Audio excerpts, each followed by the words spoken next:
Welcome in Friday Junior, Friday Eve, whatever you want to call it, Thursday. That's what we call it. Thursday. That's what everybody calls it. It's rating new. Guys, brand new idea. Thursday. What is Thursday? The day before Friday. Why don't we just call it Thursday? Anywho, welcome in here on Live Impact News on WCNC Plus. I'm Nick Sturter and Carlene Bragg is here. Hi. We might as well start with this. Julie K. You heard her voice. K. She's here in studio. Julie, how are you doing? I'm pretty good this, dare I say, Thursday. This Thursday. brand new thing You almost said Friday. I thought about it. You thought about it. I'm thinking about it. But I'm good. Speaking of thinking about it, there's some things to consider and think about as far as the state budget, North Carolina state budget. We don't have one. We don't have one. And Flashpoint, which, check it out, each Monday, 9 o'clock here on WCNC Plus. You don't want to miss it. All things politics, Ben Thompson, Julie K. You got to talk to a couple of folks within the General Assembly about the state budget. What did they have to say? Who did you talk to? Well, we talked to Representative Jordan Lopez. He's a state rep, and he is from right here in Mecklenburg County, like the East Charlotte area. And then we spoke to Senator Brad Overcash from Gaston County. And so we got someone from both chambers, someone from both parties to kind of get a grip of what is going on with the state budget. Now, they're back in official short session April 21st. They've got some things going on this month before then. They'll be there Monday to kind of do some, just administrative things. But April 21st is when they begin to really have these serious conversations again. Now, again, in North Carolina, as you know, we are just kind of using the previous year's state budget until we find a new one. So that's teachers, that's state law enforcement are operating under the pay scale that was approved 2 years ago now. And I believe that's folks working within the state as well. Correct. Okay. State employees as well. And so with how much inflation is going on, everyone is saying we need to. Everyone across the board, every Republican, Democrat I've spoken to says we need to raise teacher pay, we need to raise state employee pay to at least make up for inflation. And then lawmakers, public safety is a huge push right now on both sides. And so that's really the conversation they're having now that they will begin to be having. There have been some holdups, though, of course, as we know. That's why we haven't had one yet. What's interesting, though, is that it's really between the two chambers, which are both led by Republicans, just different Republicans. Yeah. And so it's not really necessarily a fight between Democrats and Republicans, although there are things I'm sure Democrats would like to see in the budget that they haven't seen in a formal proposal yet. But it's really a more of a push and pull between the House and the Senate, which is kind of unusual in a situation like this. And so how short that short session is going to be, I'm not sure. Did they speak about or speak to what they've learned from the previous budget session, the 2025-2026 fiscal year budget. I mean, it never came to fruition, right? And now, okay, here we are, 2026, 2027. Did they talk about, okay, what did we learn so we can make this a thing, make the budget come to fruition? Did they speak to that at all? So both of the lawmakers that we spoke to seem fully aware of that. Granted, the bigger picture, I mean, there's hundreds of people in the works here that they'd have to get on their side, Right. but both these people from our area seem to understand that this is, I mean, it's urgent. Governor Josh Stein has requested a critical needs budget, he said, that had those raises for teacher and law enforcement, also hundreds of millions of dollars for, Medicaid funding, which is another big conversation we're about to start having soon. We've got federal cuts in the midst as well.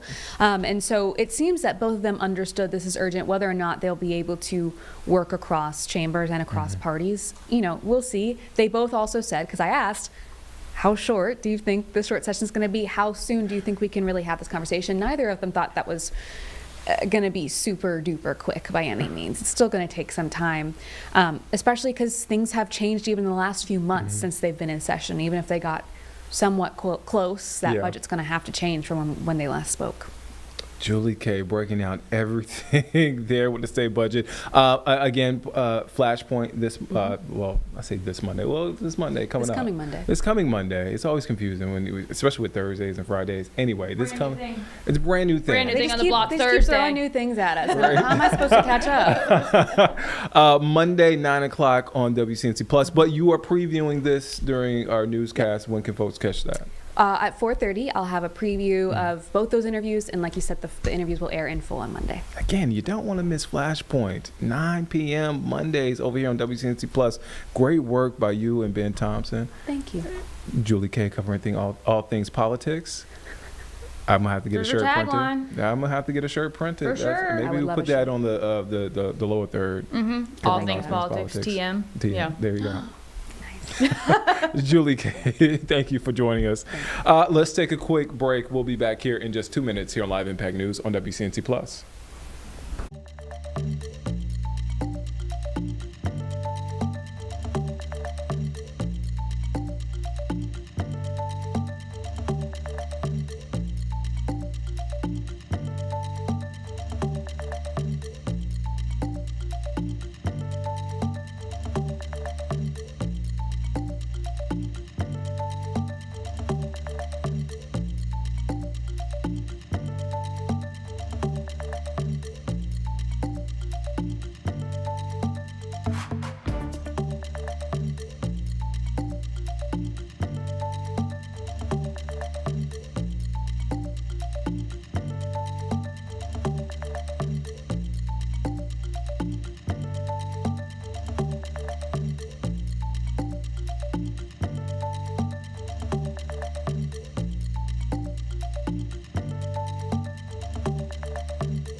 Welcome back here on Live Impact News on WCNC Plus. I'm Nick Sturdivant. So happening right now in our nation's capital, protest against the White House ballroom. Let's take a listen in. This looks like a protester there. Let's take a listen in. Things that propose that, for example, the triumphal arch that is blocking the view Arlington Cemetery. My parents are buried there, so that's very important to me. I'm very active in the veterans groups.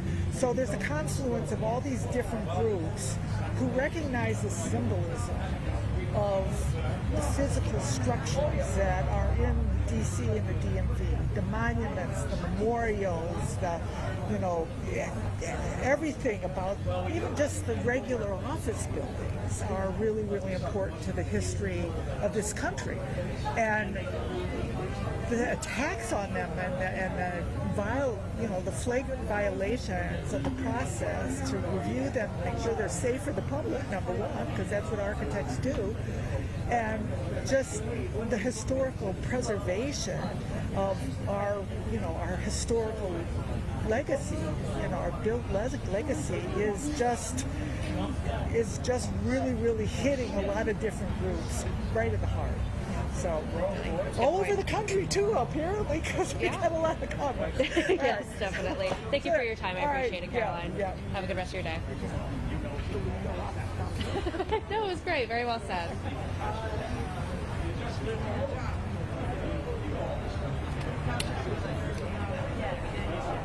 Okay. Thank you for that. Yeah. I think it was.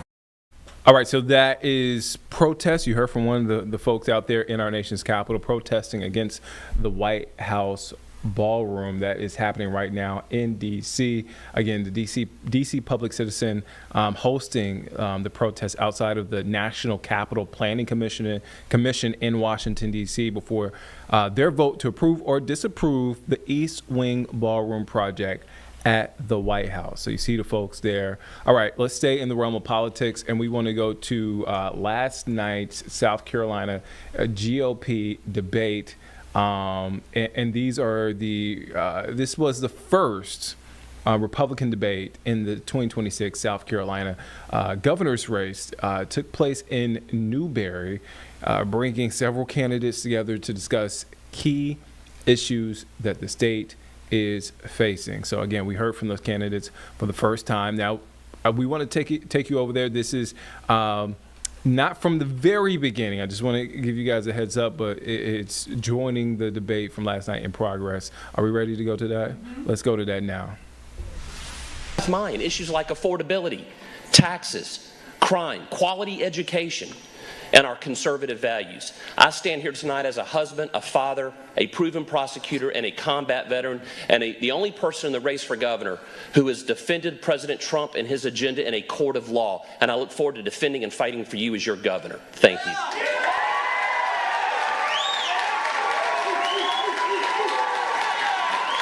Attorney General, thank you. Candidates, thank you so much. We are going to take a quick break, and when we come back, we'll be having our question portion of tonight's debate, focusing on some of the biggest issues facing the state right now. We'll be right back.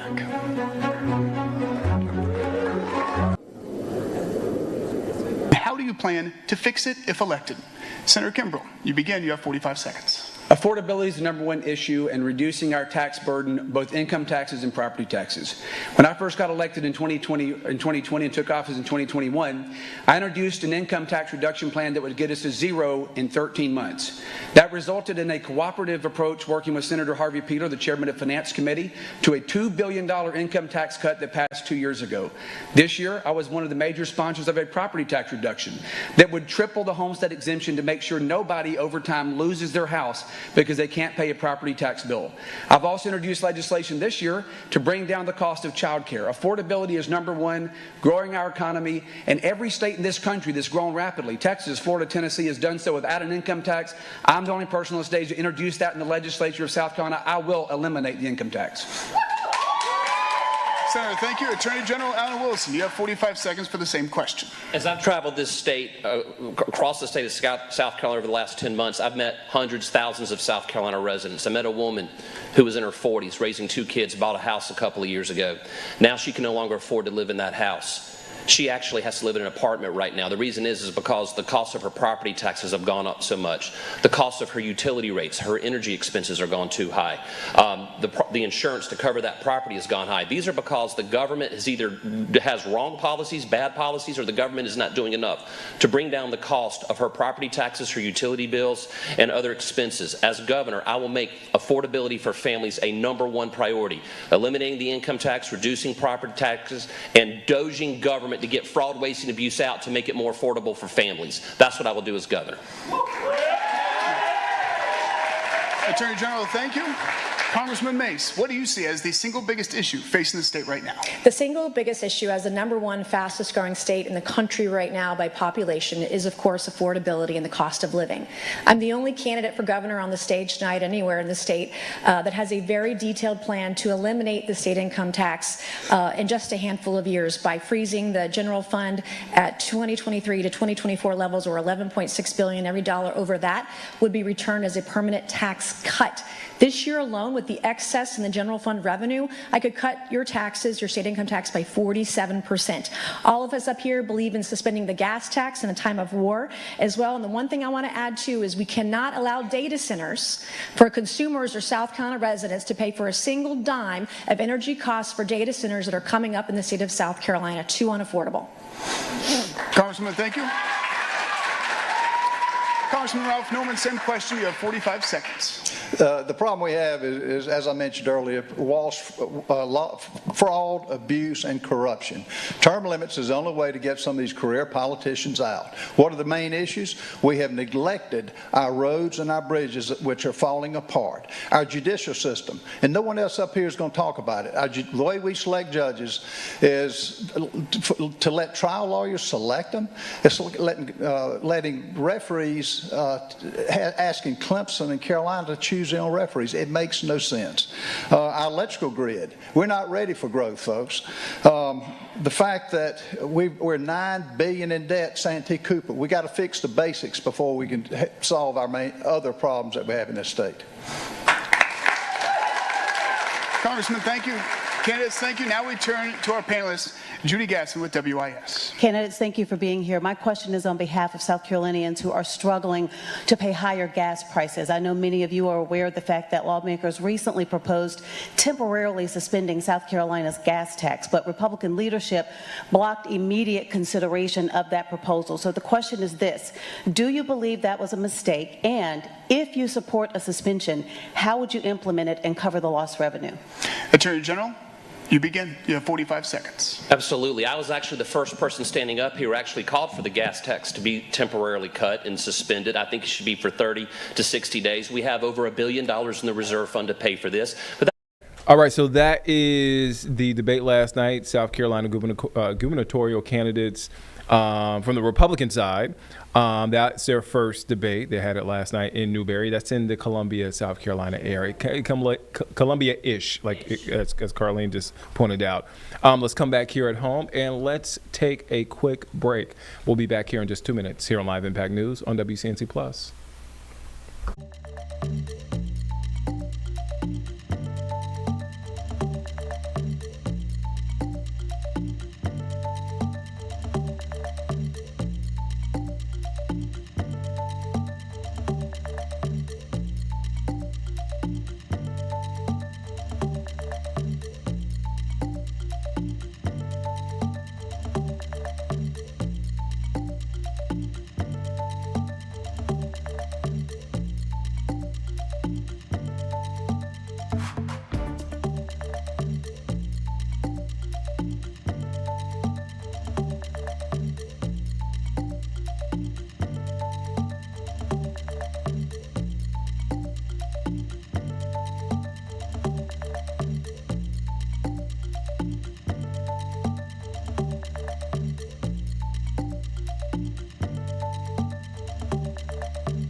Welcome back here on Live Impact News on WCNC Plus. I'm Nick Sturdivant.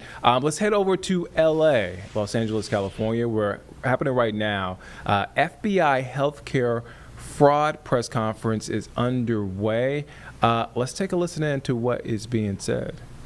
And the problem that you see in California is that there is no vetting and there's no checking. They do not care because it's not their money, is the way the state of California looks at it.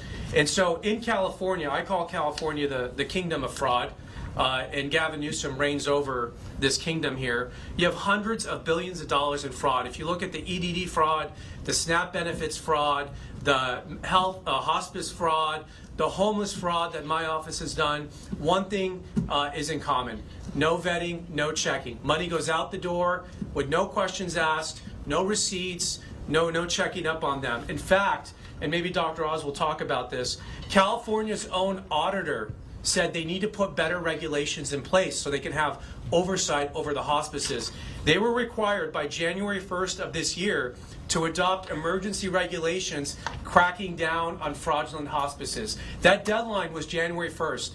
They did not pass the guidelines. You'll have to ask the governor, Governor Newsom, and the Department of Public Health why they refuse to issue proper guidelines and have proper oversight on hospices. So when the state says that they are taking fraud seriously, it's a bold-faced lie. They are not taking it seriously. They're not passing the regulations, and they're not sending people to prison. And that's what we're doing here today with this task force. We're providing the oversight that's been missing from California for a very long time. All right, with that, I want to invite Dr. Oz to come up and say a few words. Thank you, Dr. Oz. Thank you, Billy.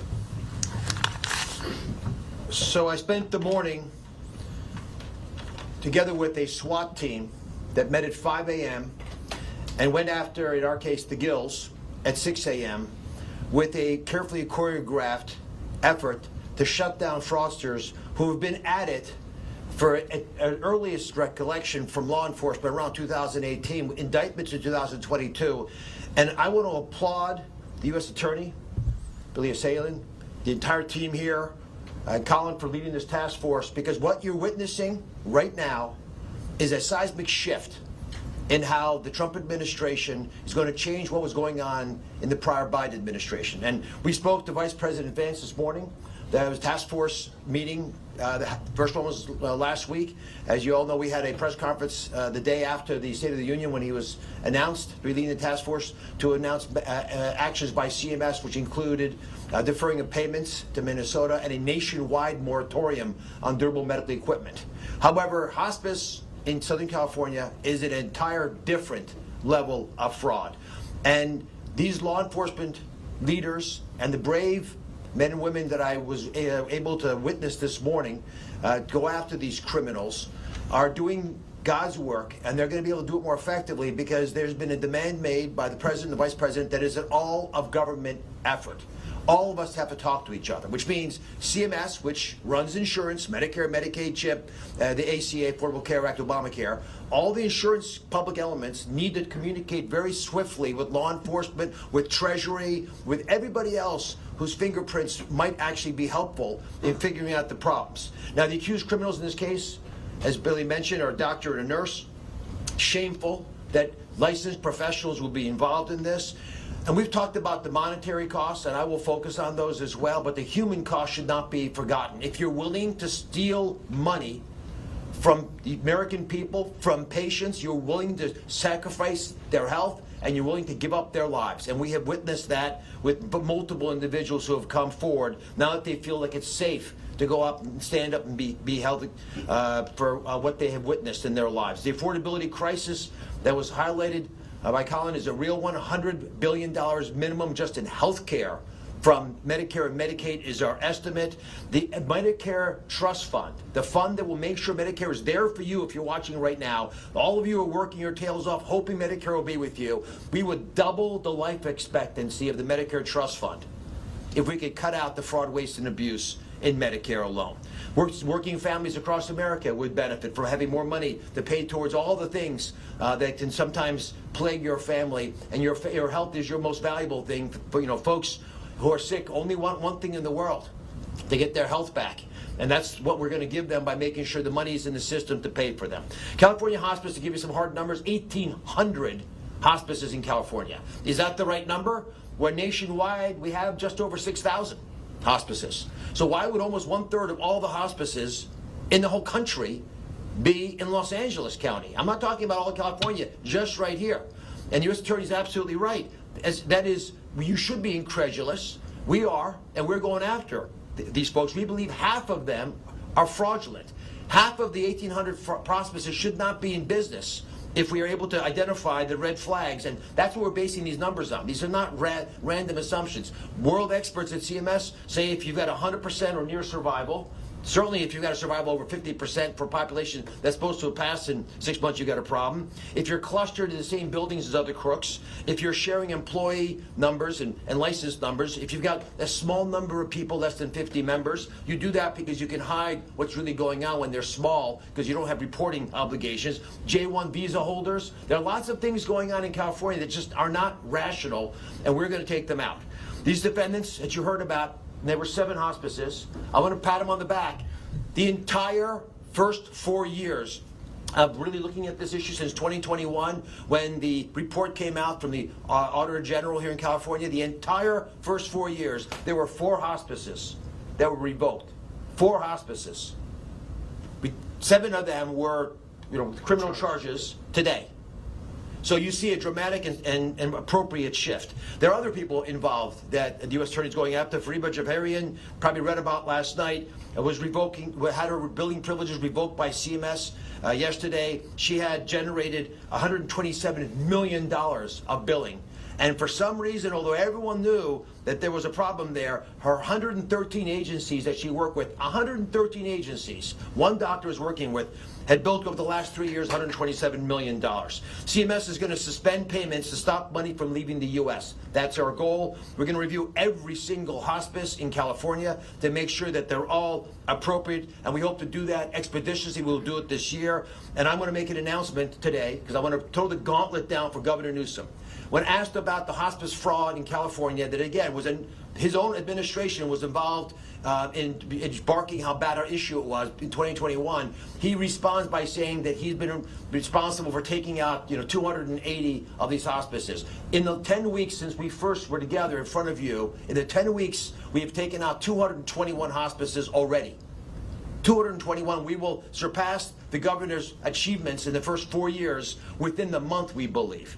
And so we need to get serious, and we don't see that happening in California. The ecosystem is rotten. We've uncovered lots of other derivatives that happen when you don't take care of this fraud in the way it needs to be done. And I'll give you a good example. Your neighbors in Nevada are suffering because the fraudsters here are now going there, and they have a 7-fold increase in hospice because when people get a little chilled in California, they head there. So how are we going to do this? And all the government approaches you've heard.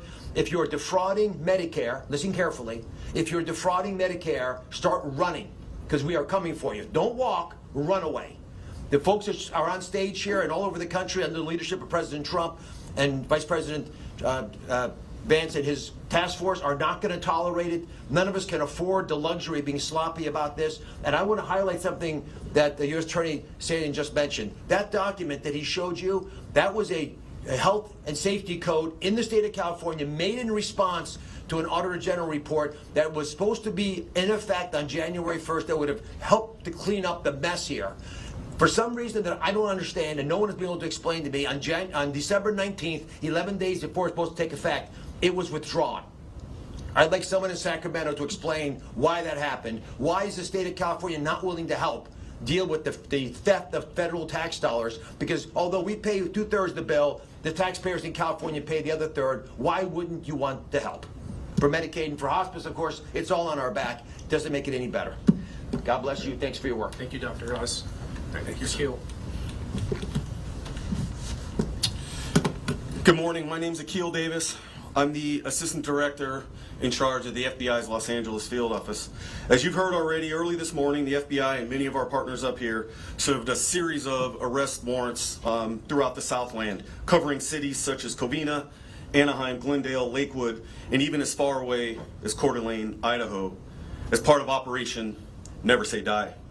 In all its disturbing forms, fraud historically does not get the attention it deserves, so I'm glad to see a national spotlight on this pervasive crime problem. The reality is that everyone all of us here, everyone pays for healthcare fraud. As health insurance premiums, co-payments, taxes increase, our benefits decrease. The FBI has recognized the Southern California region as a high-risk environment for hospice-related healthcare fraud. So while it is not a new problem for us, I'm thankful to have the support you see here today.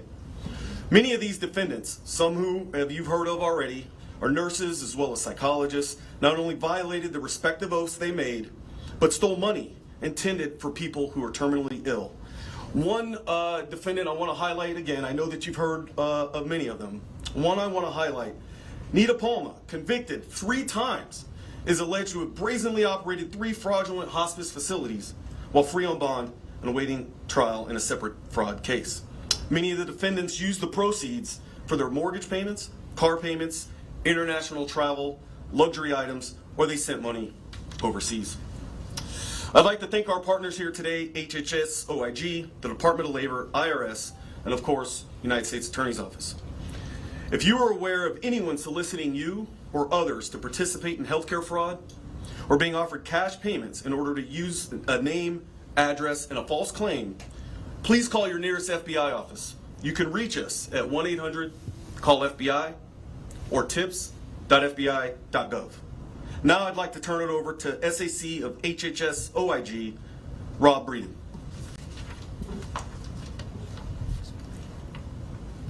Thank you and good morning.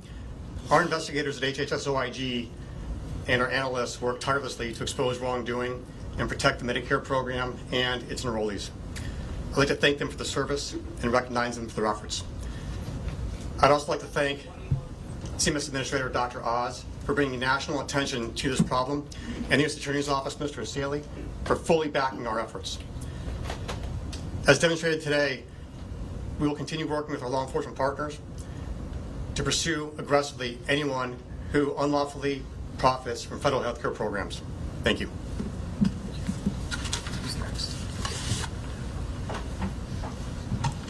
Good morning, everyone. My name is Anthony Diaz-Pizito. I am the Inspector General for the Department of Labor. There is no question that fraud is a tax on the American people.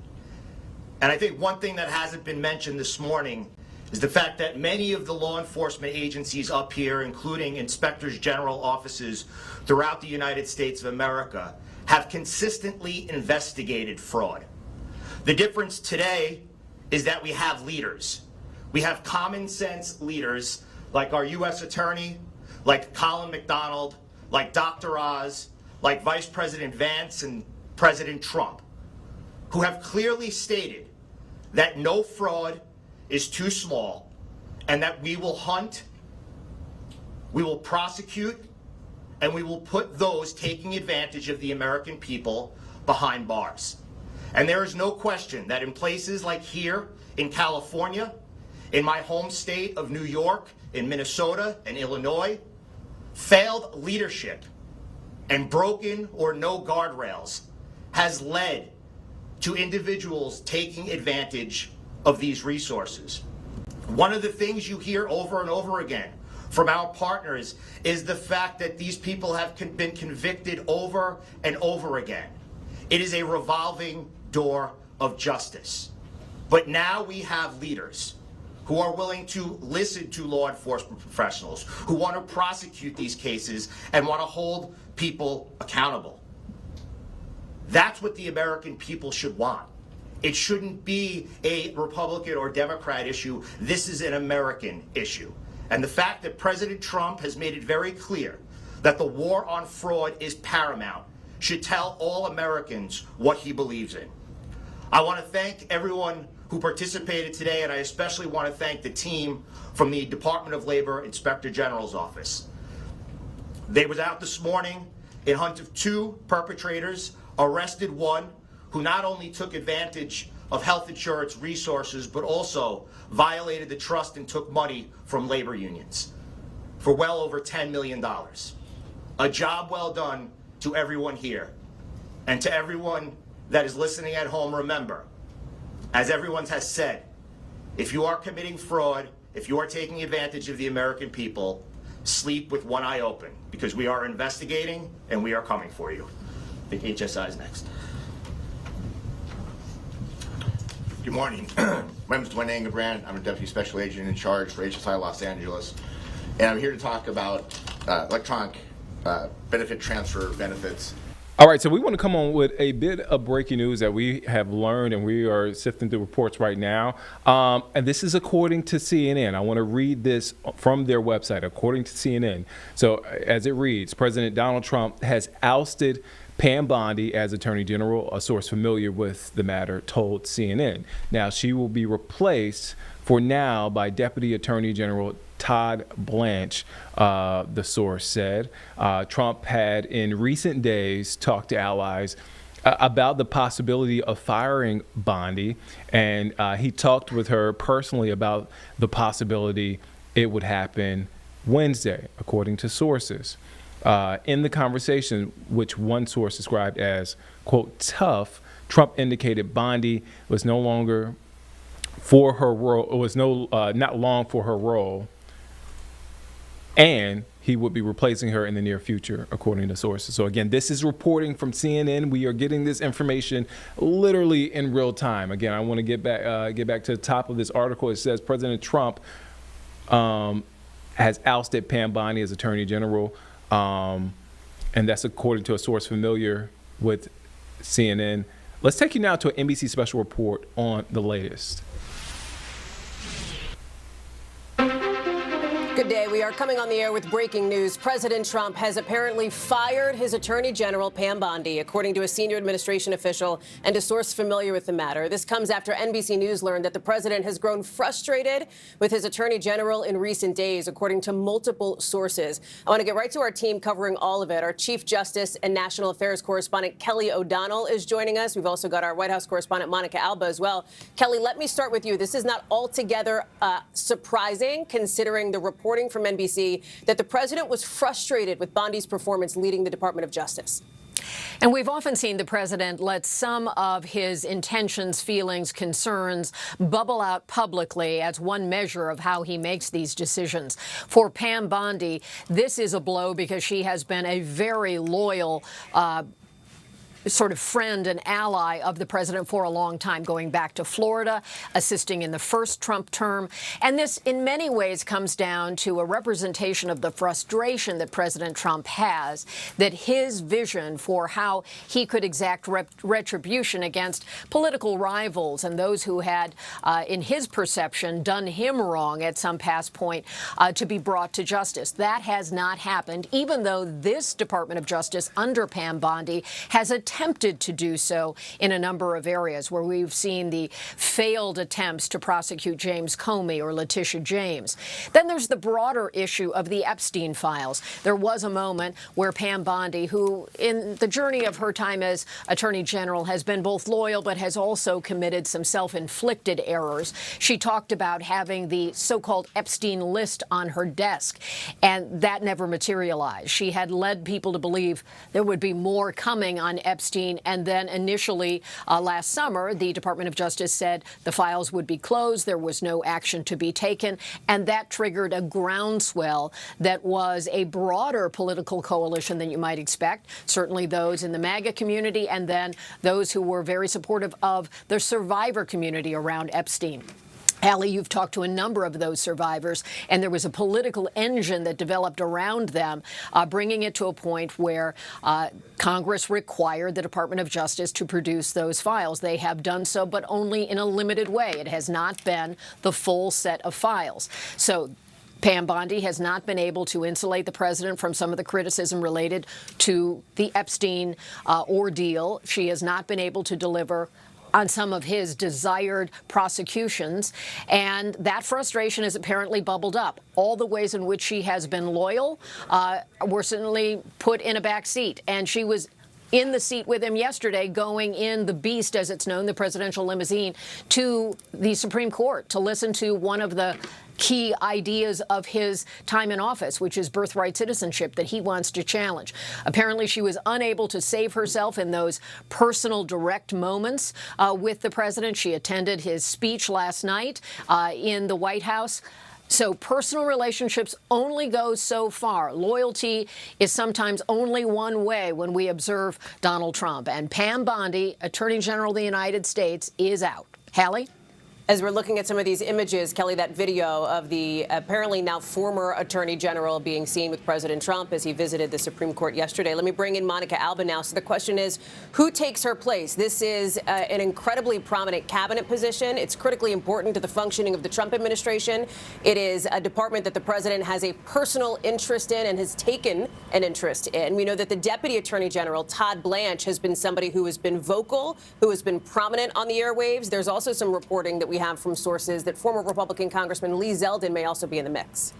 Yeah, and of course he is already in the cabinet, Lee Zeldin, Hallie, that you referenced there, as the EPA administrator. So he is somebody who could be potentially tapped for that. But it does appear now that the president spoke by phone with another outlet and seemed to confirm that Todd Blanche, the Deputy Attorney General, would now take the place of interim Attorney General, at least at this moment, while they do figure out this transition and before they do make any potential announcements.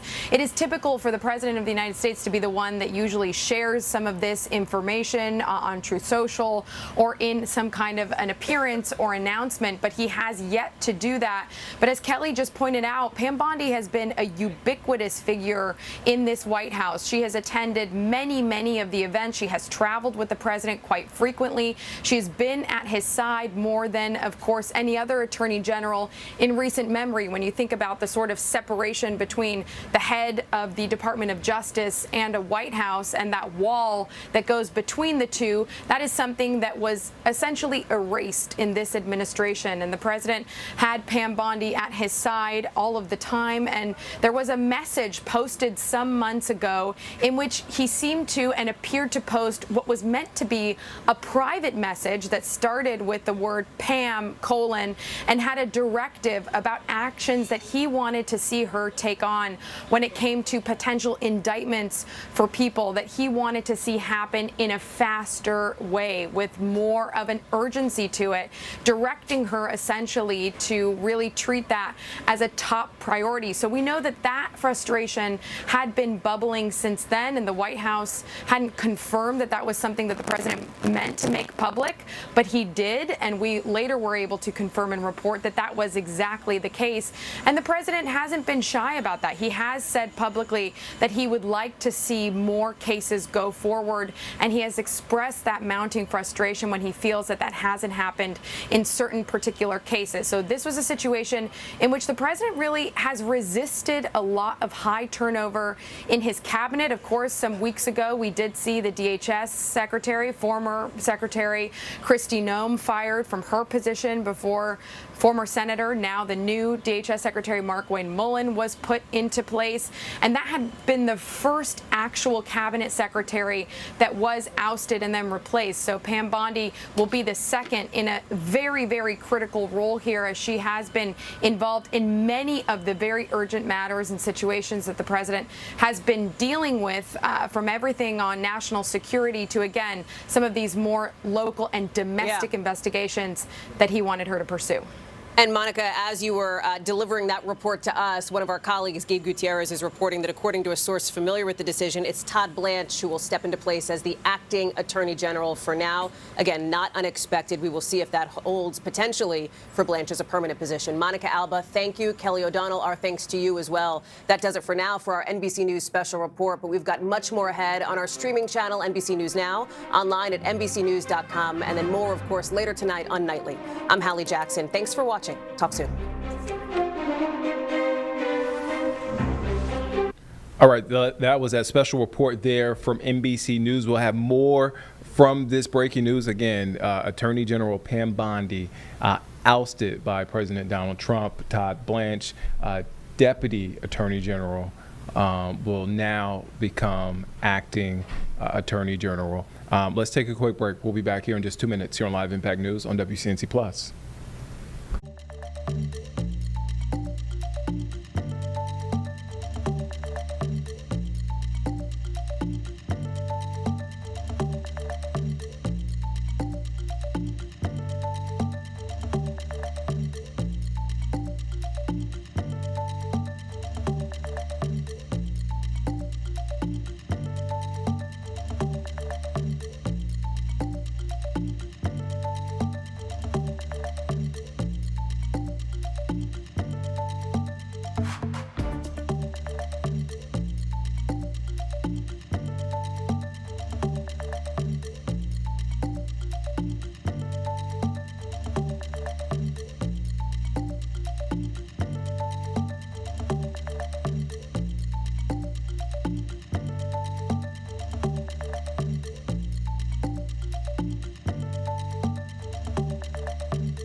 Welcome back here on Live Impact News on WCNC Plus. I'm Nick Sertivant. We want to go back out to Los Angeles, California. We're happening right now. The FBI holding a healthcare fraud press conference. That is Dr. Mehmet Oz there. Let's take a listen in. In a small area, you should be suspicious because it's not naturally what happens with hospice care. And we're going to pursue the law and try to do the best as we should to make sure the American people are protected, but even more so from my perspective as a doctor, the folks are protected with regard to their health, because some of these systems are not designed to take care of human beings. And if you saw some of the horror stories where we deal with every single day, folks, pushed in the hospice erroneously, they give up their real insurance. They lose Medicare when they go to hospice. So they no longer have coverage. So there are lots of victims to these crimes. Last question, Joe. Yeah, in Minnesota there was a pause in payments for some federal funds. Has there been any conversation about that here in California? And following up from before, can anybody at the state here be held responsible or face any legal consequences with this? You answer the first one. The process that took place in Minnesota is being examined in other states as well. We've sent a letter asking for information. We're now looking at issues that we need to follow up on. Sir, do you have any comments on Pam Bondi?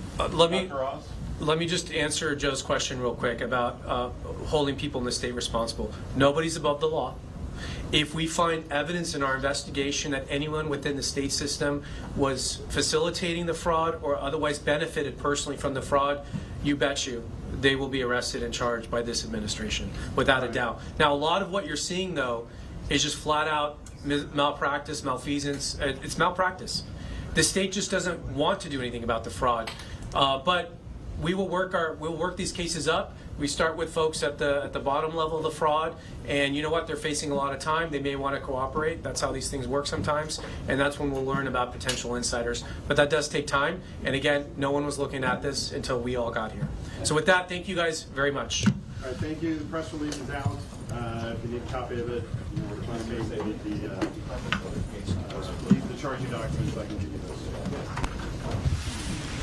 All right, so you just heard there from California leaders, also Dr. Mehmet Oz, who is the administrator for the Centers for Medicare and Medicaid Services, which is under Health and Human Secretary Robert Kennedy Jr.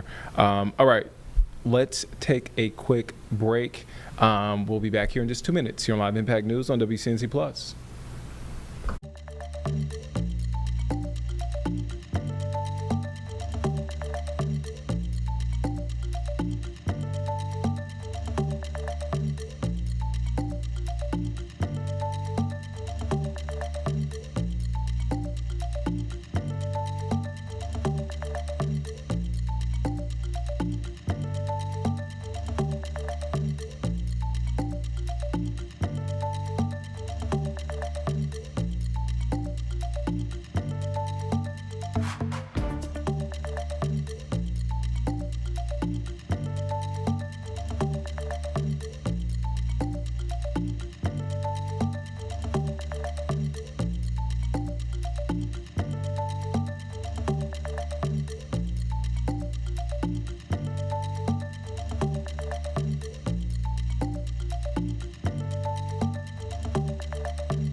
Welcome back here on Live Impact News on WCNC Plus. I'm Nick Sturdivant. All right, so big news within the last 30 minutes or so, 20 to 30 minutes, we got word from NBC News, also CNN confirmed these reports. President Trump firing Pam Bondi as Attorney General. We see that article there on NBC News' website. So it goes on to say Attorney General Pam Bondi has been fired. A senior administration official and a source familiar with the matter told NBC News. President Donald Trump had grown, quote, more and more frustrated with Bondi in recent days. A person familiar with the White House deliberation said, adding that while he likes her as a person, he doesn't think she has, quote, executed on his vision in the way that he wants. According to a source familiar with the decision, Todd Blanche will become acting Attorney General effective immediately. He is Deputy Attorney General right now. Bondi is the second cabinet member to be fired by the president. Kristi Noem was fired last month as Homeland Security Secretary. And also, NBC News is reporting that Trump grew increasingly frustrated with Noem. We reported on that when that happened. And that cost her job, and that came after her performance at 2 congressional hearings that finally led to her losing her job, or I should say ultimately led to losing her job there as Homeland Security Secretary. So again, news of the day, and we'll continue to follow up on this. President Trump firing Pam Bondi as Attorney General, according to sources and according to NBC News.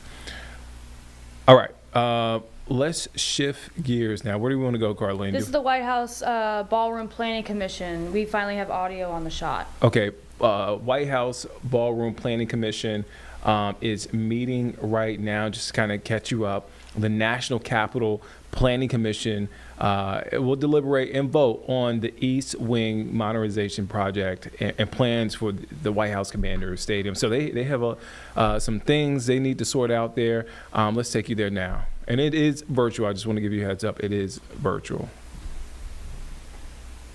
Gave substantial feedback. Members of this commission had the opportunity to express the concerns and qualms that some of them had. And I would note that many members of this commission were also fulsome with their praise for the project's goals and ultimate objective. I thought Shalom Baranis was quite compelling in addressing the concerns that were raised and addressing questions about the design choices made and the nature of the project at issue. After the January meeting, we set out to devise a schedule that would allow for a full and fair review of the ballroom project. I was guided in setting out that schedule by the professional staff at the NCPC, who obviously have a lot of experience in these matters, as well as by my fellow members of the executive committee of this commission, Vice Chairman Stuart Levenbach and Commissioner Arrington Dixon. As our longest serving member, I leaned on Commissioner Dixon in particular for his views on what was appropriate, and we as a team ended up deferring to our staff's recommended review timeline, balancing the need and our desire for a comprehensive public comment period with our reciprocal desire to not unnecessarily hold up a priority project for our partners at the White House. Last month at our March meeting, the White House team presented again. We saw in many respects that our feedback had been heard and had an impact. The removal of the south pediment of the proposed ballroom was, for example, in my view, a great improvement on the original design that we had seen, reducing the massing of the proposed ballroom significantly and improving the coherence of the architecture of the new project with the executive mansion itself. The White House team was also very responsive to our stated concerns by showing, for example, that taking into account plantings in the tree line from the south, that the core public view of the iconic south facade of the executive mansion, the portico, the Truman balcony, etc., would remain largely unchanged and undiminished from crucial vantage points, and that the prominence of the north portico of the executive mansion was being preserved as well to the extent possible. And prior to this meeting, amended plans shown to us by the White House, in which we've now incorporated into the motion before us, further reflect the public comments and our feedback. The south ceremonial and largely non-functional staircase has been removed, reducing the footprint of the ballroom significantly and markedly improving sightlines. I would also note that since December, our commission staff has consistently emphasized to the White House team the need for an improved public pedestrian experience when visiting the area in and around the White House. It appears that those concerns have also been heard, as we now have plans submitted to us, which we will hear more about later today, for a new visitor's entrance to the White House. Since 1994, in the aftermath of the Oklahoma City bombing, the White House has steadily become, because of very real security concerns, more and more walled off from the general public by an expanding complex of unsightly security barriers and fencing. With the White House's visitor center submission, we are seeing the most significant, concerted, real efforts to restore public view sheds and improve the pedestrian experience around the White House in 3 decades. And I like to think that the NCPC has been part of the impetus for action on that front. After the formal presentations in March, commissioners had the opportunity to ask questions and comment, and we then heard public testimony for many hours. I want to emphasize that everyone who wanted to be heard on this project was heard. We did not require in-person testimony as we could have. We heard from folks all over the country, and even a presentation from a couple of well-meaning, if rather misguided engineers from Venezuela who proposed a massive geodesic freedom dome on the South Lawn, which for the record, I do not support. I commend so many members of this commission for sitting through the many hours of testimony and thoughtfully considering the testimony that we heard. I want to note that we would have been within our rights as a commission to immediately vote on the ballroom at that point.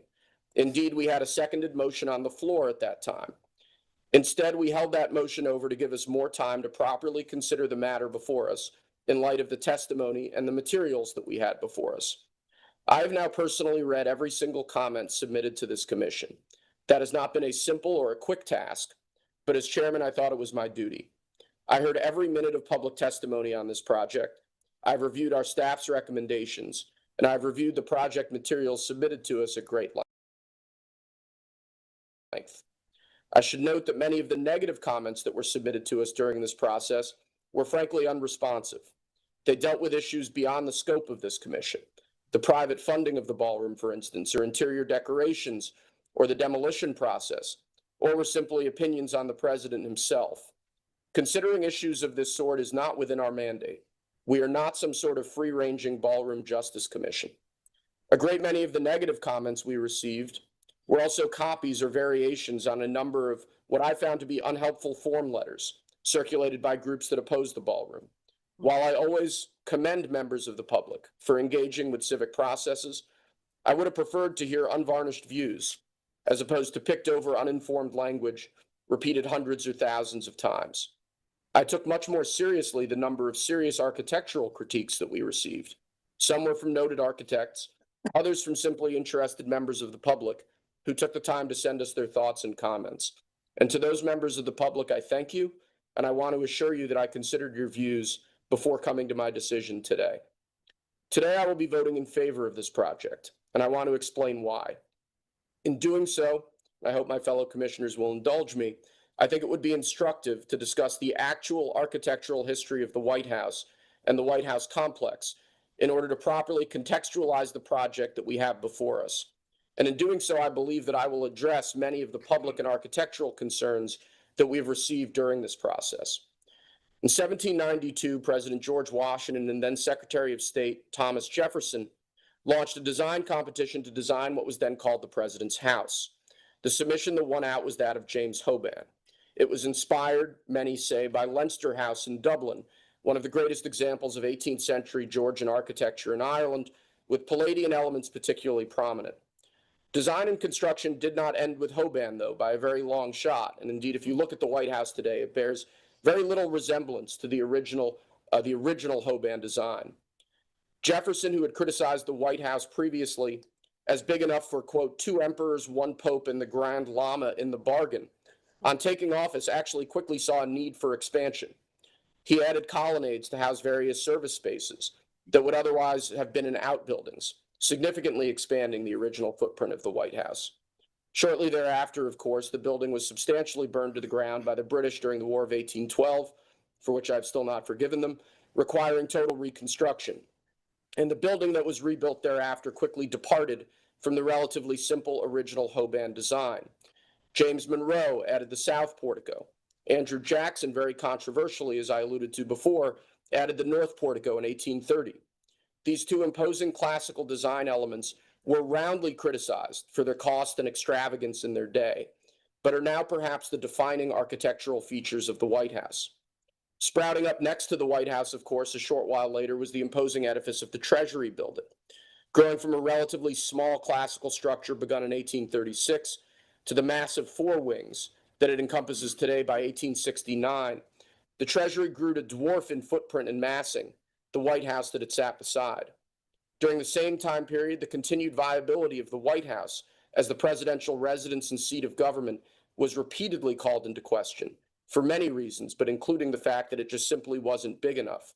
Both before and after the Civil War, there were numerous proposals to move or to substantially rebuild the White House, but none of these were pursued. What occurred instead was simply sprawl. The complex started growing in a largely disorganized and ad hoc fashion. On the west side of the White House, for instance, connected to the West Colonnade, massive greenhouses and conservatories grew and grew and grew, until indeed several decades later, by the turn of the 20th century, their footprint rivaled the Executive Mansion, dwarfing any comparable structures on the east side of the building short of the Treasury, and were considered a vital and historic part of the White House complex. Indeed, as a side point, those who speak today about the historical symmetry of the White House as it relates to the ballroom proposal are essentially speaking about a fictional history of the building, not present since the very earliest days of our republic. The White House complex as a whole has never been symmetrical, since perhaps the 1830s, if even then. All right, let's take a quick break. We'll be back here in just 2 minutes here on Live Impact News on WCNC Plus.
Welcome back here on Live Impact News on WCNC Plus. I'm Nick Sturdivant. So we want to go back to Washington, D.C. This meeting is virtual. Take a look at this. The White House Ballroom Planning Commission meeting underway to talk about the East Wing project, and also they will talk about plans for the Washington Commanders Stadium in D.C. Let's take a listen to that. In addition to the White House, the ballroom to be built on the site of the old East Wing. Since at least the Harrison administration, and you could make the argument since the days of Andrew Jackson, there has been a recognized need for a large entertaining and event space on the White House complex. Modern presidents have accommodated this programmatic need for large events by erecting unsightly tents on the oft-swampy land of the South Lawn. Nobody can argue that this is a good idea or that it befits the presidency of the greatest and most powerful country that has ever existed in history. We've been told by the White House project team and by architect Shalom Baranas that they are looking to build a ballroom that can seat 1,000, while also accommodating the needs of the presidency: security, ingress, egress, room for various ceremonies, etc. We typically defer to applicants when they define their programmatic needs. That's as true for this project as it is for a parking garage or a cellular tower or any number of other projects that regularly come before this commission. But I will note that the Washington Hilton seats over twice as many in its ballroom. 1,000 is not an unreasonable number programmatically, and not an unreasonable amount of space, especially given that presumably many events to be held there might have fewer people, but require space for entertainment, a dais for speeches, room for displays, and require substantial space for visiting dignitaries. The proposed ceiling is high, but I would think that a ballroom for the president, and indeed for the United States, for the most important civic events in our country, befits a high ceiling. Some of the architectural critiques we received have focused on the kitchen, which is currently to be at ground level. Some have suggested that if the kitchen were moved underground, the entire height of the structure could be reduced significantly. We've also been told, however, by the project team that subterranean construction is simply not possible, owing to other programmatic needs below grade. And I want to speak very carefully here. The president has spoken publicly to an extent about what is being built below the ballroom. And for obvious reasons, I will not go further than he has on the subject. But I will note that there are sealed entries on the docket of the court case brought against the ballroom project by the National Trust.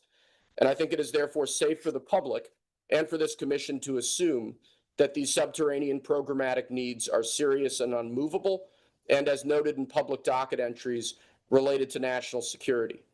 It is, of course, also public record that FDR built an emergency bunker beneath the old East Wing, for which he was actually criticized at the time. Other critiques that we have received have emphasized personal animus towards President Trump, that he is simply building a ballroom for his own use. I will note, though, that even if the current construction timeline holds, as I expect it will, President Trump will get very limited use of this structure before the end of his term, and that the real beneficiaries will be future presidents of all political stripes and dispositions and their administrations, as well as, of course, the American people. The ballroom, as proposed, while large, fits neatly into the White House complex, nestled as it is between the Executive Mansion and the much larger Treasury building. It does not overtop and overshadow the Executive Mansion, as does the Eisenhower building. And its neoclassical architecture matches and complements the neoclassical elements of the Executive Mansion, in contrast again to the Eisenhower building with its Second Empire features. I've spoken at length about the history of the White House today. I've done so because perhaps the only constant in the history of the White House is that practically every change, every modification, every addition, and indeed every feature that we now celebrate as an iconic aspect of the White House was roundly and viciously condemned in its day. The critiques of the ballroom today are therefore oddly familiar to those of us who have studied the White House and its surroundings. Just as the north and south porticos, the West Wing, the Truman balcony, and every other aspect of the White House are now celebrated, I believe too, in time, the ballroom will be celebrated as a crucial and contributing aspect of the White House complex. And as I said previously, I intend to support it today.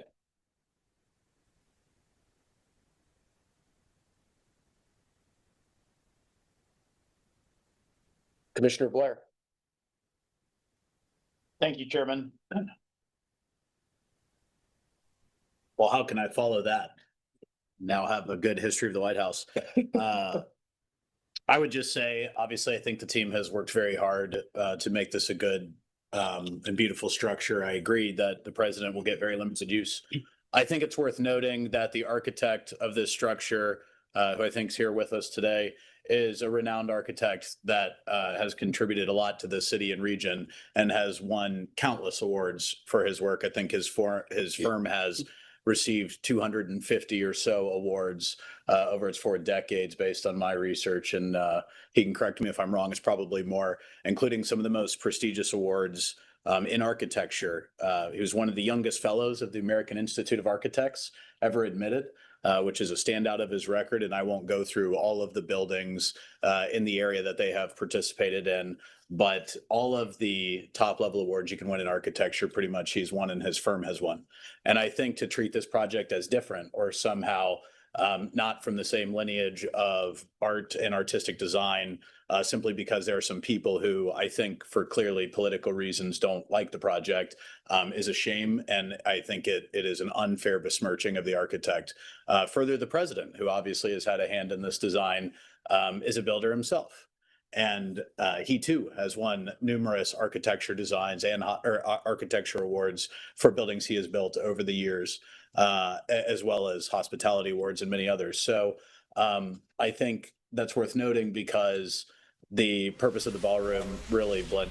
All right, so we want to go to Rocky Mount, which is about 45 minutes outside of Raleigh. We're happening right now.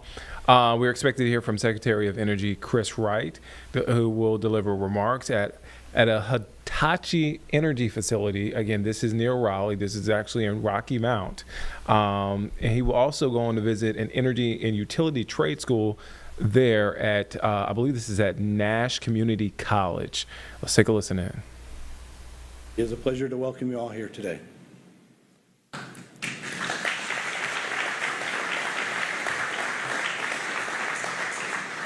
To set the stage for today's discussion, I would like to begin with a broader perspective of Hitachi Energy's footprint, strategy, and long-term commitment to North America.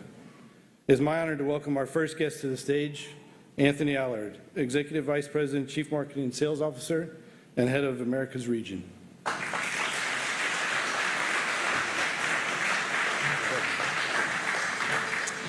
Thank you. Good afternoon, everyone. Thank you so much for being here. I think we have a perfect spring day, which I think is a perfect day for us to have all of you. And I want to thank all of our colleagues, mostly from Raleigh, for being here today. And thank you for everything you do. So I am personally extremely excited to be here today because we are announcing today an investment in this brand new facility, which not officially open yet, so we're giving you a preview of it. But we are extremely excited for that special day to have you, Secretary Wright. Thank you for being with us today, and our distinguished guest also with us, and the Department of Energy also, Carl, in the room. So it is a really exciting day for us, but also I want to highlight also the work that we've been doing with the Department of Energy and the Trump administration over the last year, because like we were discussing a bit earlier, your support has been tremendous. We are really taking the right steps, and you're being really supporting us to do what we do in the investment that we're making. So a big thank you for that.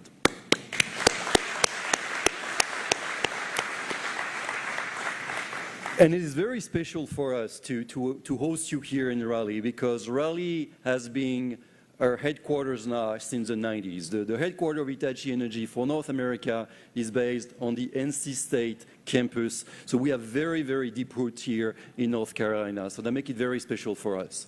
But why are we here? What are we going to do here for the years and the years to come? Well, it's very simple. Not technically, but the principle of it. Don't ask me for technical questions.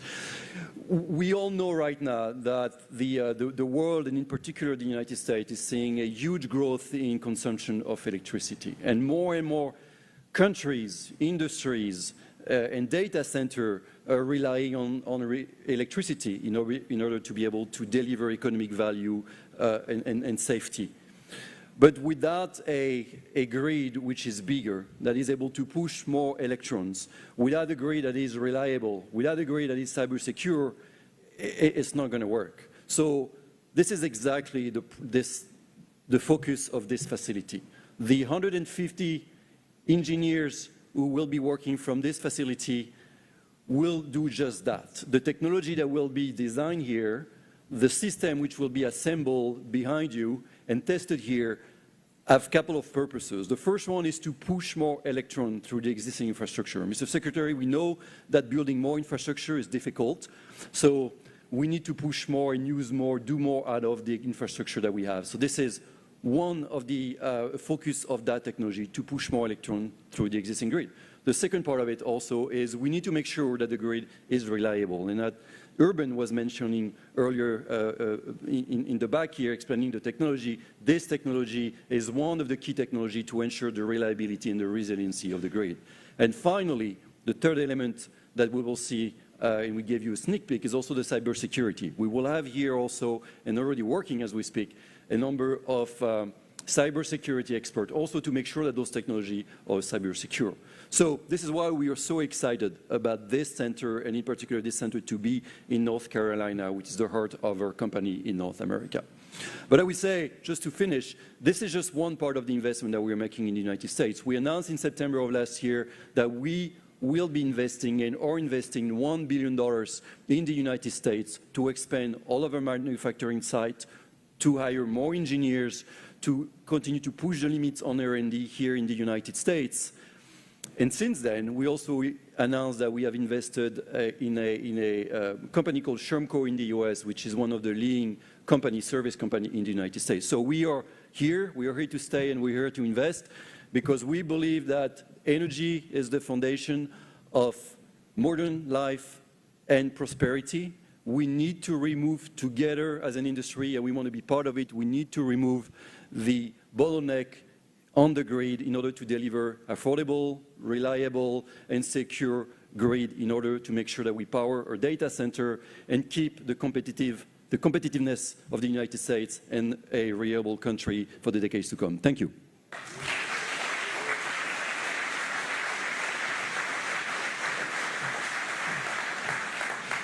Thank you, Anthony, for outlining our Hitachi Energy's strong presence and continued investments across North America. Building on that foundation, I am pleased to invite to the stage next Mr. Urban Stromberg, Vice President of Sales and Marketing for Grid and Power Quality Solutions and Service. Urban will share his insights and state the industry where we move forward.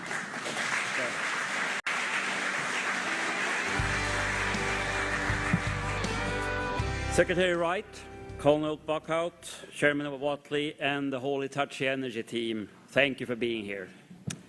Before I begin, I want to share a quick message from our global and local leadership, Marco Berardi and Alireza Aram. They send their appreciation for your visit today. Although they could not join due to prior commitment, they consider this moment highly valuable for our organization and for the partnership it represents. With that, I'd like to briefly share some of the Hitachi Energy background in North America, the role of power electronics, and how the market has evolved.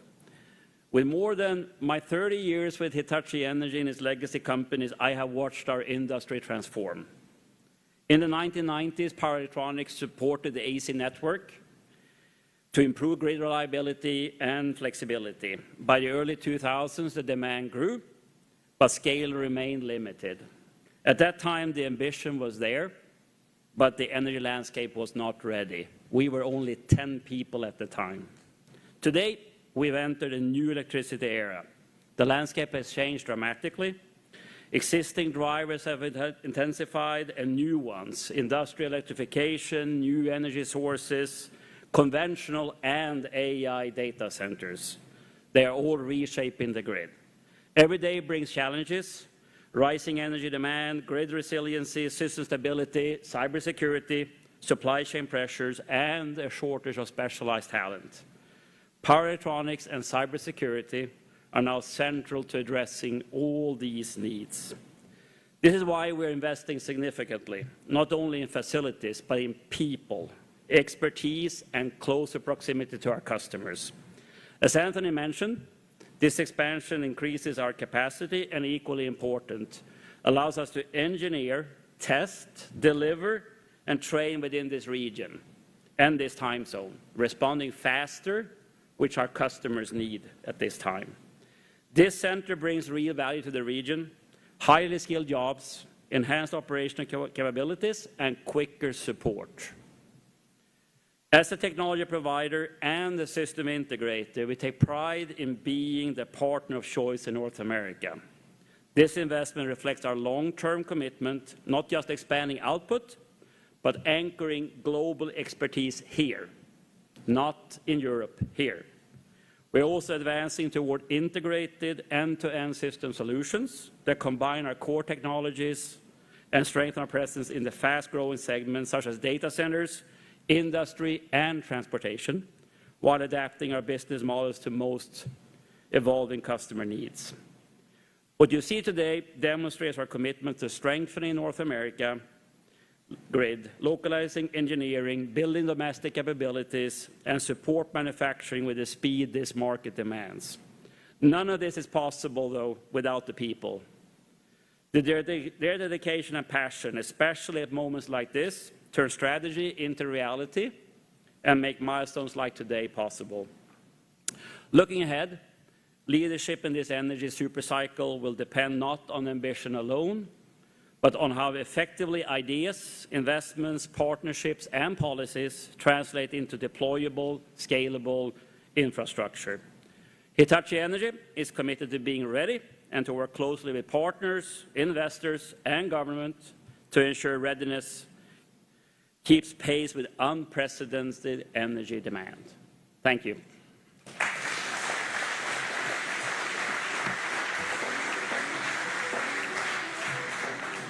Thank you, Urban. Technology and infrastructure are critical, but at Hitachi Energy, we firmly believe that our greatest strength is our people. As we continue to grow, we are hiring across multiple disciplines here across the United States and beyond. And to bring this to life and share their personal experiences, I am pleased to welcome Laszlo Maraz and Emma Hobson to the stage.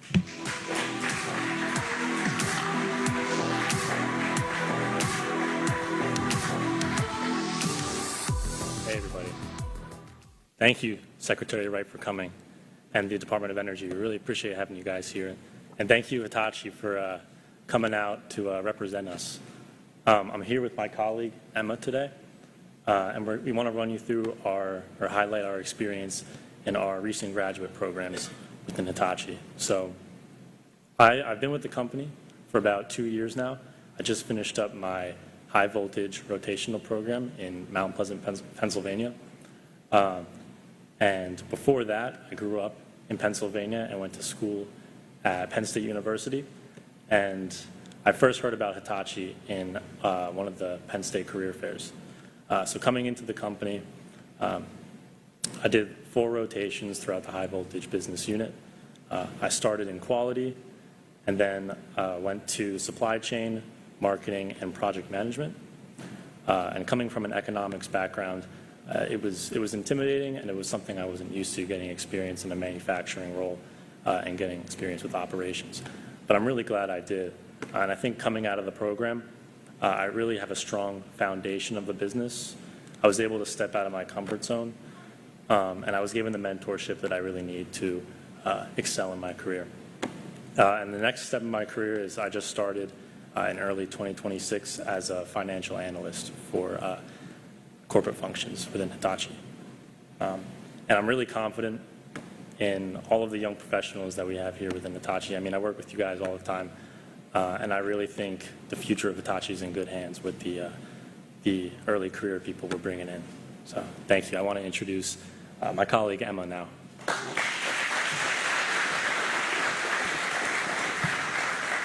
Thank you so much for the introduction, Laszlo. As mentioned, my name is Emma Hobson, and I grew up in Denver, Colorado, and then attended the University of Colorado Boulder, where I studied creative technology and design.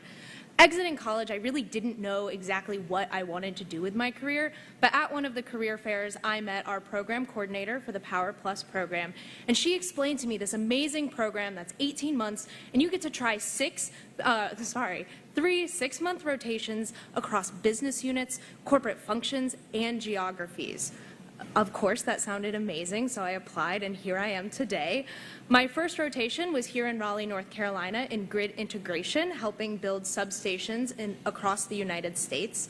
My second one was in Mount Pleasant, Pennsylvania, in our high voltage factory, where I met Laszlo for the first time, doing our corporate environment. And then my third rotation took me across the sea to Zurich, Switzerland, where I did corporate development and business strategy. This whole program accelerated my career beyond anything I could possibly imagine to where I am today as a corporate development analyst for our global corporate function. Here, I'm able to support in mergers and acquisitions, business strategy, and business intelligence with a focus in North America. Something that distinguishes Hitachi Energy early career programs, aside from other companies. All right, let's head to break. We'll be back here in just 2 minutes here on Live Impact News on WCNC Plus.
All right, welcome back here on Live Impact News on WCNC Plus. I'm Nick Sturdivant. We want to head back out to Rocky Mount, which is about 45 minutes outside of Raleigh. We're happening right now. This is a live look at the Hitachi Energy facility.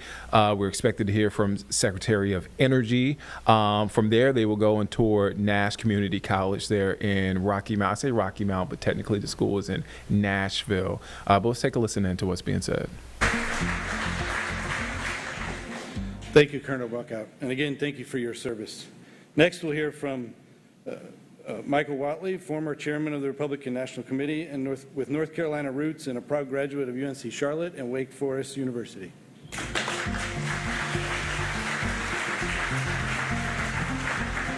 Thank you, Chairman. Thank you. I appreciate it.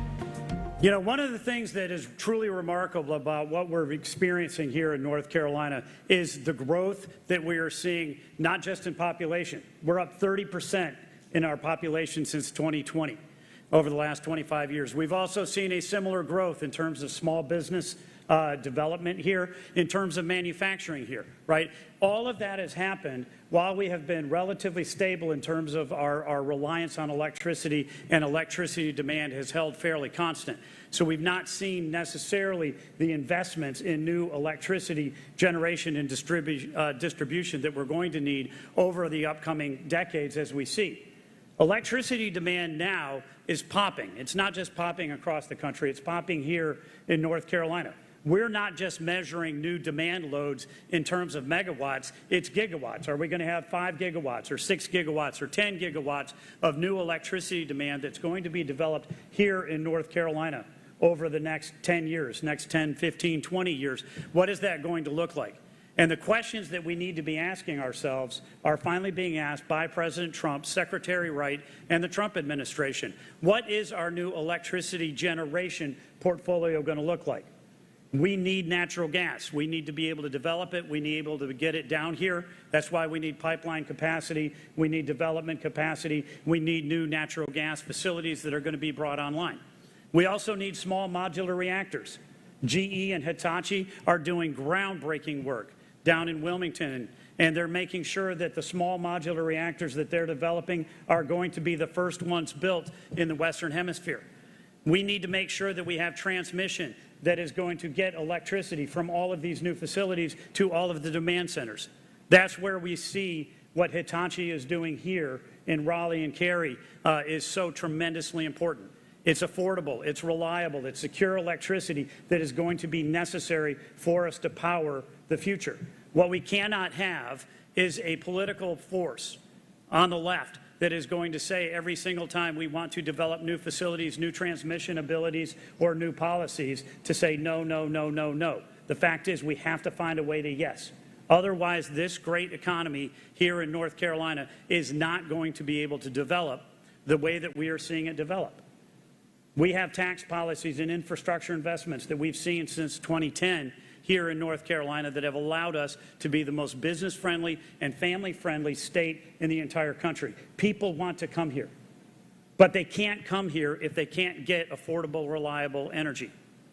We are seeing right now what happens with gasoline prices are going up. We need to bring them back down. They are going to come back down. That's American energy dominance. What Secretary Wright and President Trump are doing in this administration right now is so absolutely vital. I am actually running for Senate, and one of the key components of my campaign is going to make sure that we can be in a position as North Carolina to create jobs. Not just more jobs, but better jobs. People can take home more money. They can keep more money. But in order for us to have more manufacturers, have more small businesses, and more farmers that are going to succeed on a daily basis requires energy, which requires companies like Hitachi, which requires all of you to be doing what you're doing to help this great state succeed. So thank you, Hitachi, for all you're doing to help make North Carolina great again. Thanks.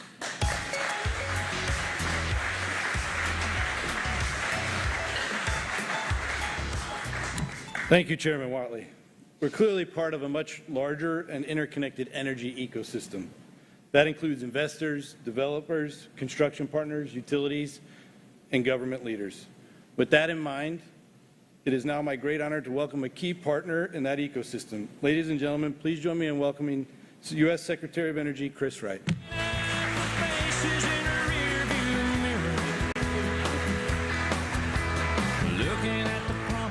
Honor to be here today. I loved hearing Emma and Laszlo speak. I hope that someday I work for one of them. I think that's in my future. I loved also the words of the leadership of Hitachi and this fabulous facility that's being built and expanded here and other facilities across the eastern half of the United States. But I bring to all of you that work at this fabulous place and this tremendous company a message from President Trump. I'm with him all the time, and he said, tell them thank you and bless you for your work every day to better energize our country and to better energize our world.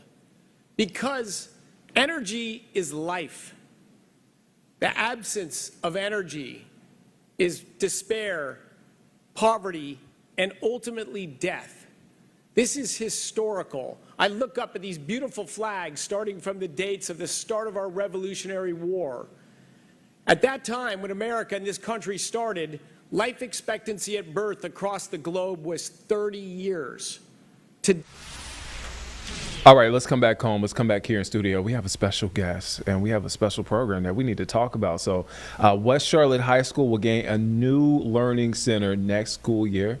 It's pretty exciting stuff, designed to turn students into entrepreneurs and tech-savvy professionals, backed by roughly $2 million in funding over 5 years. Now, the school will join you probably heard about this, the Aveen and Young Center in the 2026-27 school year, a national program co-founded by music mogul Jimmy Iovine and rapper-producer Dr. Dre, teaching kids, students, all types of things from design, technology, business, communications.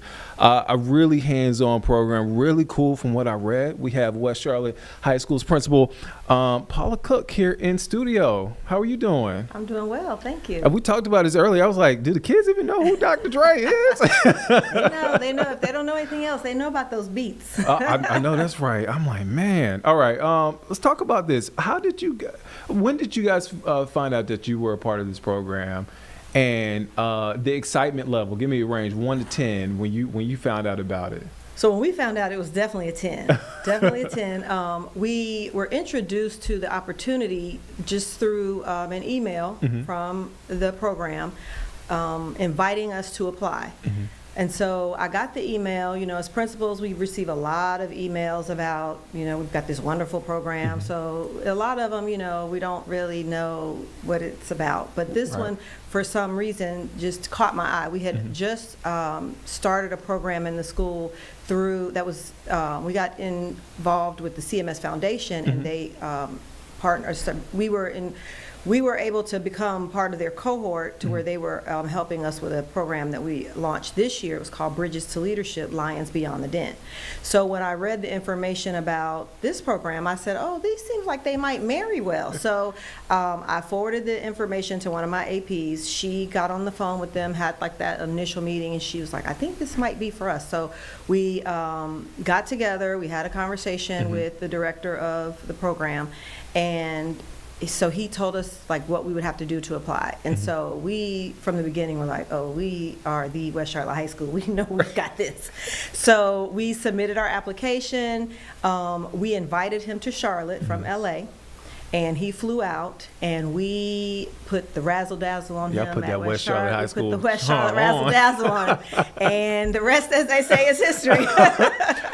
For the kids and even the parents, right? Because I was just having a conversation with my parents over the weekend, and I said, man, I remember, the dream was going to college, which nothing's wrong with that. But outside of that, it was nothing much more to that as far as the roadmap to success. This paints a different blueprint for the kids. So how exciting is this for the parents and the students? It's exciting for everybody, particularly because one of our district initiatives is for all students to be enrolled, enlisted, or employed when they graduate. So this really aligns with that notion of enrolled, enlisted, employed, giving each opportunity equal weight. So the way that this will be set up, we will have a cohort of scholars that will begin every year as ninth graders. And we will work with the Iovine and Young staff to embed. They have a curriculum that we are able to embed with our current curriculum within our social science, like our social studies and our humanities and those courses. And so they marry very well. And it's really just designed to help build skills, creative thinking, innovative thinking, collaborative works and thinkings and projects and that sort of thing. And so they get that foundational skill through their regular curriculum in 9th and 10th grade. And then because we are a school that has a lot of career pathways, that also allowed for it to marry very well with our current programming. So from the 11th and 12th grade, then they will branch off somewhat into their desired areas of interest, and the program is going to help us provide opportunities for them to develop some sort of program or business or what have you, and then they will provide them with some seed money to like get it up and going, and some folks to come in and help them develop it and do business planning and that sort of thing. So it's very exciting. And the most exciting thing about it is it's really a program that's open to anyone. We can run it through our current curriculum, but it doesn't have to be, you don't have to be the IB kid, or you don't have to be the CTE, I was just about to ask that. Yeah, a definitive pathway type of kid. It's really open, and that's the point of it, to give open opportunity for all kids who may be interested and have who it aligns with what their future goals may be. So not really a sign-up sheet for it. It kind again. Well, there's an application. Okay. Yeah. Then I have to ask. Yeah, we're gonna. So there is an application. So we will push out our application once we have our incoming ninth grade list finalized, because you know it's still that registration season and that sort of thing. So once we have that list finalized, we're actually going to push. We have a Rising Lion Night, which is our incoming freshmen at the end of April, and so that is when we will introduce it to those folks and push the application out.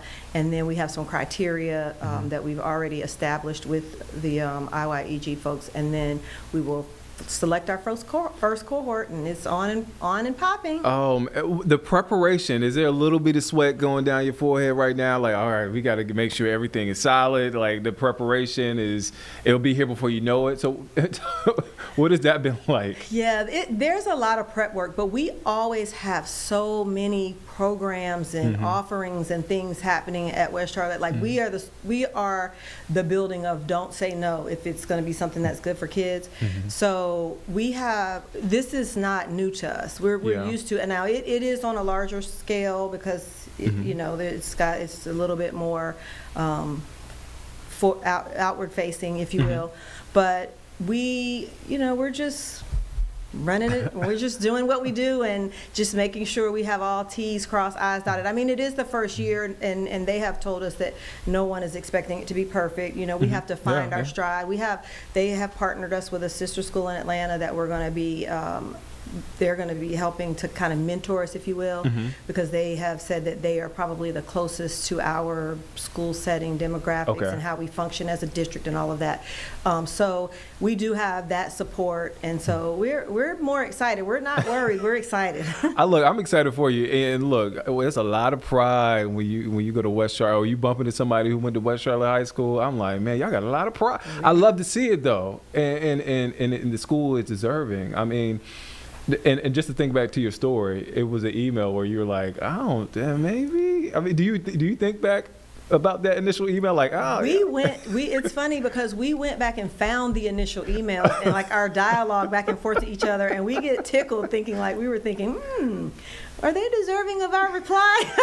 Because at the time we did not know that it was on such a large scale. Yeah. We didn't know what they had to offer. We didn't know that they were going to bring all these opportunities. So I said, if we hadn't responded to that email, the joke would have been on us. See, now we need Dr. Dre and Jimmy Iovine to come to West Charlotte. I feel it starts here, right? We're pushing. Dr. Dre, Jimmy Iovine, if you hear me now, come to West Charlotte High School, pop up on them, or you can plan a trip, whatever. My last question before I get you out of here, you've been so gracious with your time. What do you see when you see your students? What do you see yourself in your students? What do you see? To be quite honest, I don't really see myself in my scholars in the way that a lot of people think, because when I was their age, I came up in a more regimented, directed environment, and this is what we're doing here, and then we're gonna go here, we're gonna go to college, you're gonna put on this Chapel Hill t-shirt, you're gonna go over there and just say go Tar Heels and all that. And so, but these kids, like, they don't allow anybody to box them in. They are very strong, they're very vocal, they're very open to new ideas and to the world. And it just amazes me, because if you think about it, some of them are 14, 15 years old, and just to see the way that they don't allow for anything to stop them from whatever it is that they feel like they deserve or they want. I don't see myself in them from that age. And I really think that they are amazing, wonderful. I mean, I love them so much. They're funny.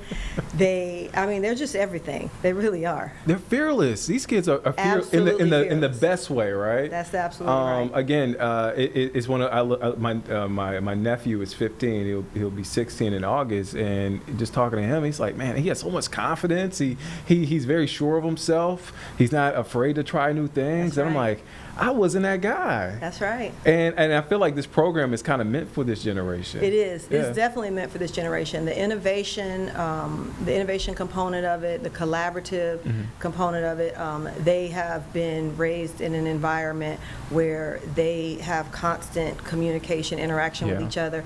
And so whereas prior generations may not have been as open to communicating. I mean, let me just say this. It's a different level of communication. We actually communicated, like we talked and, you interacted with folks in that kind of way.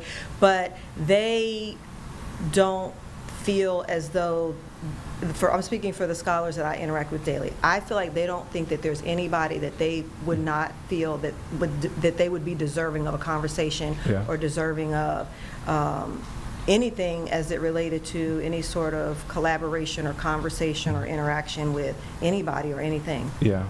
Oh, man, great things happening there at West Charlotte High School, which is not far away from the station at all. It's not far away. We're practically neighbors. We're in West Charlotte right now. We're very close. Yeah. Now, you are neighbors with the CMS building right over here. Yeah. I was about to say, we're right there. CMS neighbors, but it didn't take me long at all to get over here, so. Well, I appreciate you for stopping by. Of course. I was about to say, you gonna come back? Absolutely. Okay, all right. We'll bring those kids and let them entertain you. We'll make it happen. Thank you, Principal Paula Cook, West Charlotte High School. The West Charlotte. I got to make sure I'm correct. The West Charlotte High School. Look forward to having you guys back, and good luck on the program coming up. All right, let's take a quick break. We'll be back here in just 2 minutes here on Live Impact News on WCNC Plus.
All right, welcome back here on Live Impact News on WCNC Plus. I'm Nick Sturdivant. Let's take a check in on the weather. But first, before we get to Majestic Storm, let's take a look outside.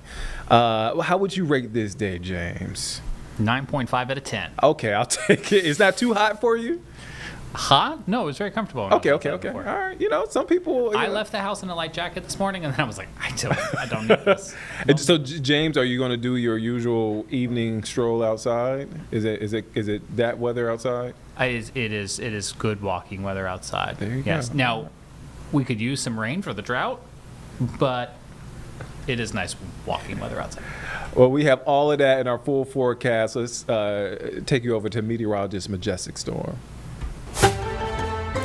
Well, good Thursday afternoon to you. I'm WCNC meteorologist Majestic Storm. We have another gorgeous day today across the Carolinas. Plenty of sunshine and really warm afternoon temperatures. We'll climb back into the 80s, and it's one of those perfect Carolina days where, truthfully, it doesn't matter where you are today. You'll have sunny skies and warm conditions. If that's what you like, the good news is we're holding on to those 80s really through Saturday, but those rain chances, they will increase as we're rounding out our work week and as we're heading into our Easter weekend. Let's start with what's going on currently. Really, it's beautiful outside. Those afternoon highs, they'll climb back into the 80s. I mean, our normal this time of year, it's 69 degrees, and today we're forecasting a high of 84 here in Charlotte. It's warm for us here in the city, but even in the mountains, 73 degrees there in Boone and Fleetwood. Beautiful day to spend some time there.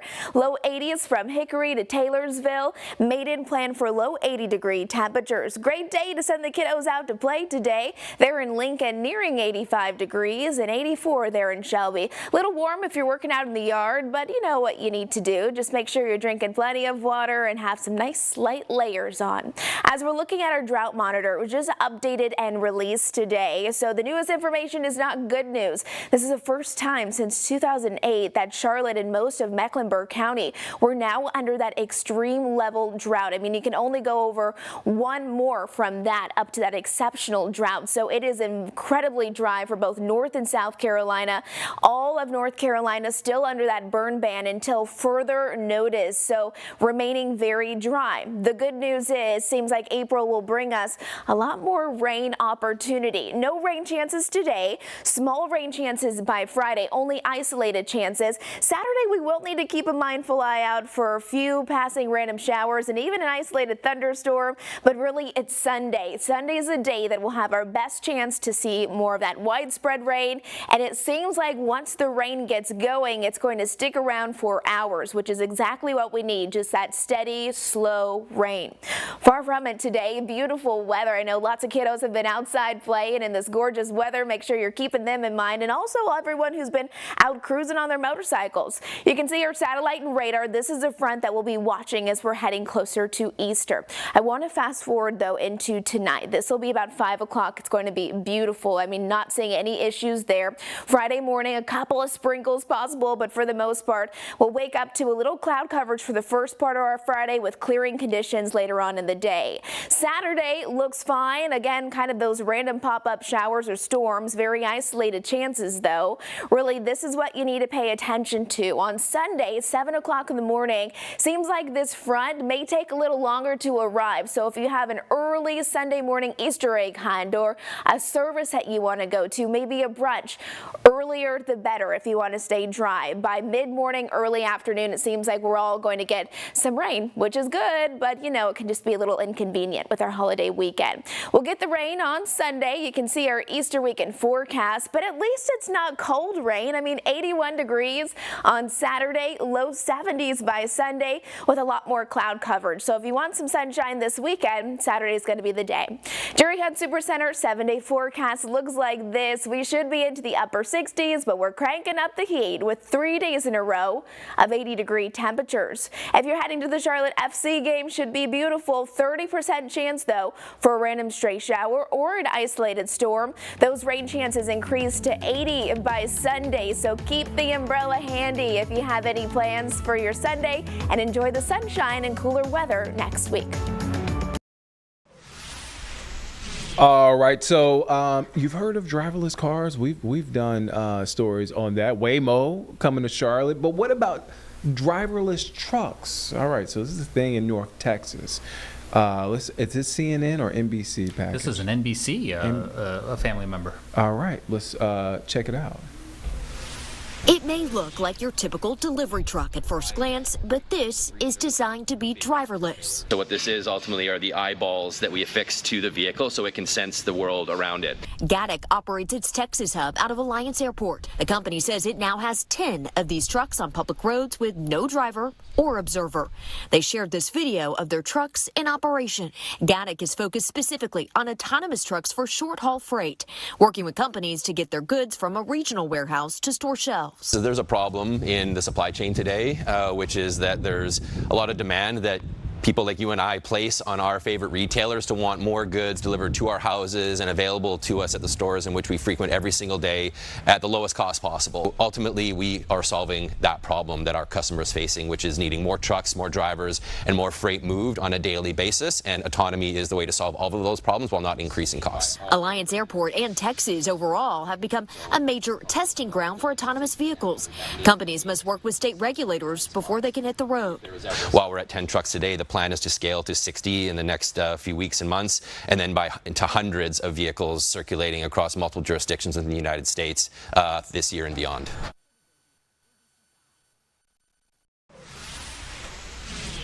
Interesting. Driverless trucks. Okay, all right. All right, let's head to break. We'll be back here in just 2 minutes here on Live Impact News on WCNC Plus.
Welcome back here on Live Impact News on WCNC Plus. I'm Nick Sertavan. I just want to give a shout out to James, Brad, all those involved, Jeb, all those involved. I know I'm missing some names here.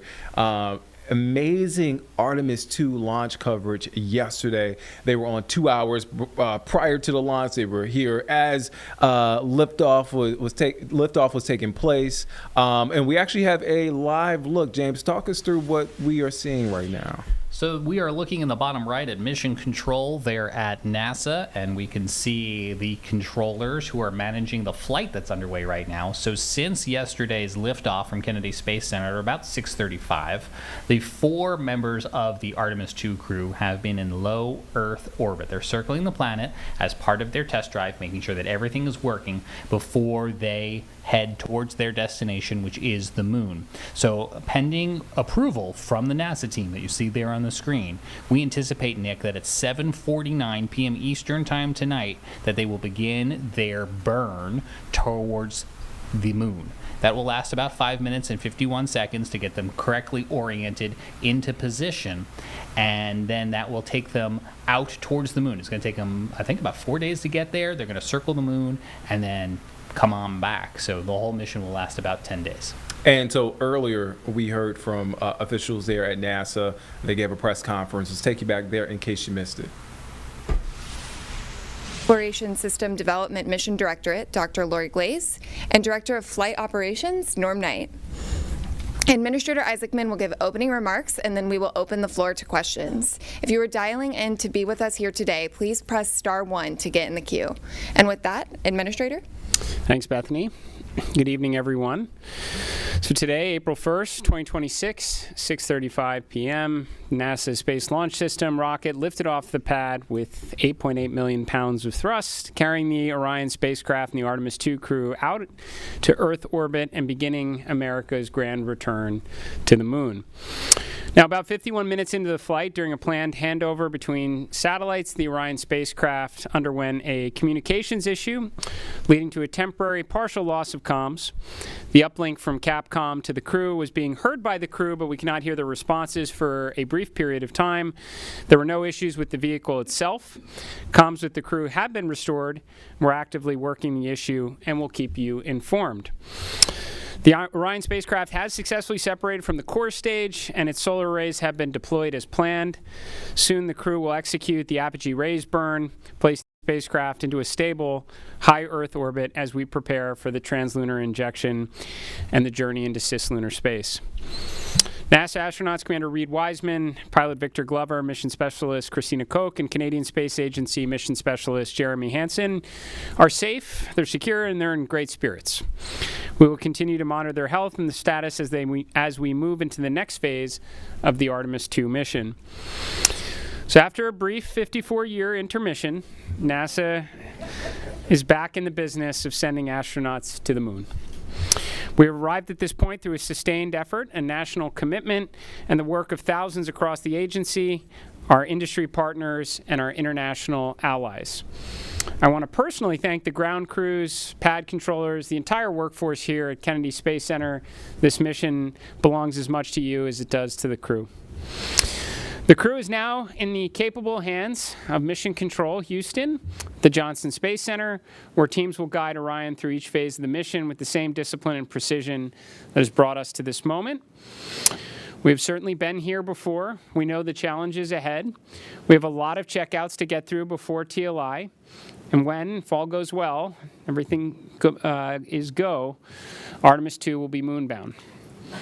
You have our commitment to keep the public as informed as possible on this historic mission, and we will celebrate when we will hold our celebration until this crew is under parachutes and splashes down off the west coast of the United States. Thank you. So with that, we will open this up to questions, and we will start here in the room. If we have any takers, we'll start right up here.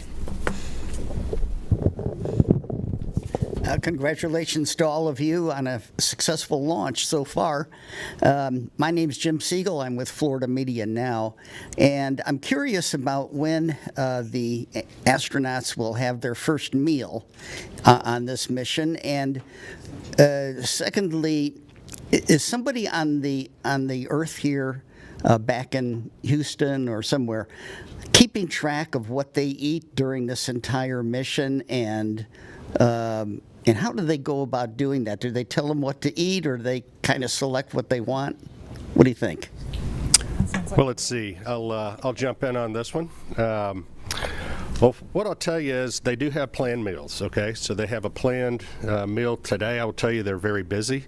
So ascent day is very tough. It's tough physiologically, and it's tough from a workload issue as well. And so this timeline between now when the crew goes to sleep, so MET of about 8:30 is pretty packed. They're going to snack. They probably have some pre-positioned meals. I know they did in their flight suit. Some of the snacks that they can use if they need. But I will also tell you that flight day 1 and flight day 2, you might not feel like eating a lot, and that's just part of it. Your body is acclimating to 0G. Your physiology is transitioning from a 1G environment to 0G, and it takes a little bit of adapting. So right now they're working hard. They are doing what they need to do. They sound great on the loops. That was really a good signal to us that that they're feeling well. But just know that that's part of the equation, you know, when they get on orbit. As far as the food being tracked, yes, we have a food lab, and we have folks at the Johnson Space Center tracking what they eat, the nutrition, the calories. It makes a difference. They do this on Artemis. They do it on Space Station as well. So we're well versed in that. We want to make sure that they're healthy, and we also want to make sure we know what they're doing, what they're eating, so we can also track that and make sure that they don't need any supplements or anything additional. Thank you. We'll head over to Joey.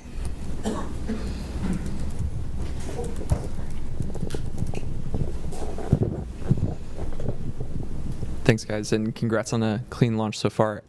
Jared, or whoever wants to answer, how were you able to resolve the communications issue, and do you have any guesses as to what might have caused that?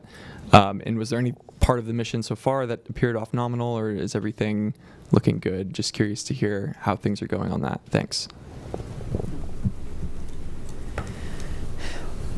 Well, on the comms issue, and I don't know, there may be someone here that has a little more detail than I do of having to run around quite a bit, but I think they're still looking into trying to really understand exactly what was going on there. But it's restored, which is important. I think it just. It was during handover to Tedros West. Sometimes that's squirrely ground configuration. You gotta get that right. So hopefully that's what it is. But we'll chase it down. But they were able to recover. They had intermittent forward and return links, so the burns that they needed on board it was never an issue. It was unusual for it to be dropped out for a couple minutes. So that's why we're telling you.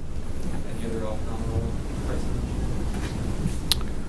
We had a controller issue with the toilet when they spun it up, so we got to work through that. That's going to take maybe a few hours to troubleshoot. So there was also a water tank valve. There's 4 water tanks on Orion. There's a crossover valve that connects the 2 gangs of tanks. It's supposed to be open to ensure maximum flow. It was closed during ascent. You know, when you shake the thing, things like that happen. So they're going to reset the valve. And then they had a recurrence of on Artemis 1, we had a latching current limiter failure on a piece of electronics, a transient failure when it gets exposed to radiation. They took 1 hit of those. We took about 24, 25 of those during Artemis 1.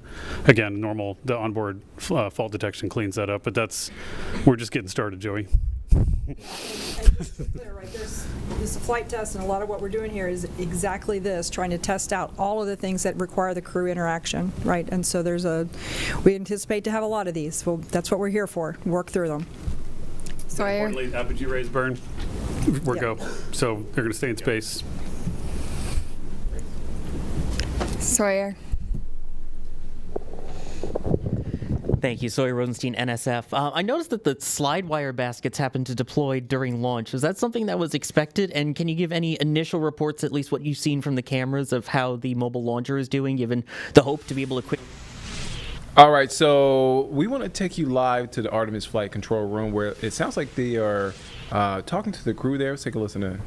The crew will now begin their post-sleep procedures and will be following along as they get ready for today's scheduled activities and operations. That includes the go, no-go decision for translunar injection, or TLI.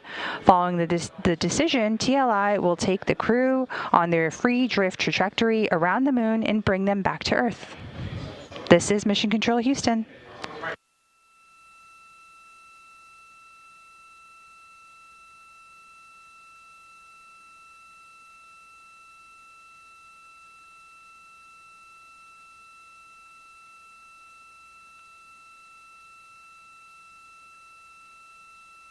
So Nick, from the producer chair here, as we await further communications between Houston, the NASA facility there, and the 4-member astronaut crew of Artemis 2 in space. I will tell you that they've got about 2 nap periods during the overnight period. They got about 4 hours. They woke up, they did some adjustment burns, then they took a nap again, and I think right about now they should be waking up again. The other thing they did overnight, and this was with the help of ground crews, is they did some troubleshooting on the toilet. Are you ready for some toilet fast facts? Oh, yeah, I'm ready. Radio communications.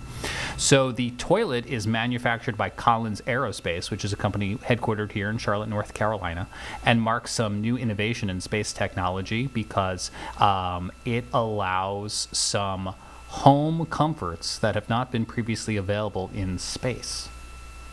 Interesting. Yeah. So it's a more traditional toilet apparatus than what they used during the Apollo programs. It also features a door, so a little bit more privacy. Because remember, we have a 4-person crew here. Mm-hmm. We have 3 men and 1 woman who are making up this Artemis 2 crew, which again is the first crewed mission that NASA has launched since the Apollo program ended in 1973. So technology has changed a lot since 1973. A lot, yeah. In 50 years. In 50 years, a lot has changed. Yeah. Are they still talking to the crew here? I have the audio up right now. Uh-huh. So, no, they're not currently actively talking, but I'm waiting on the edge of my seat with you as we wait to see if we will get a little bit more of their conversation. We are looking on the left side of the screen at a visualization?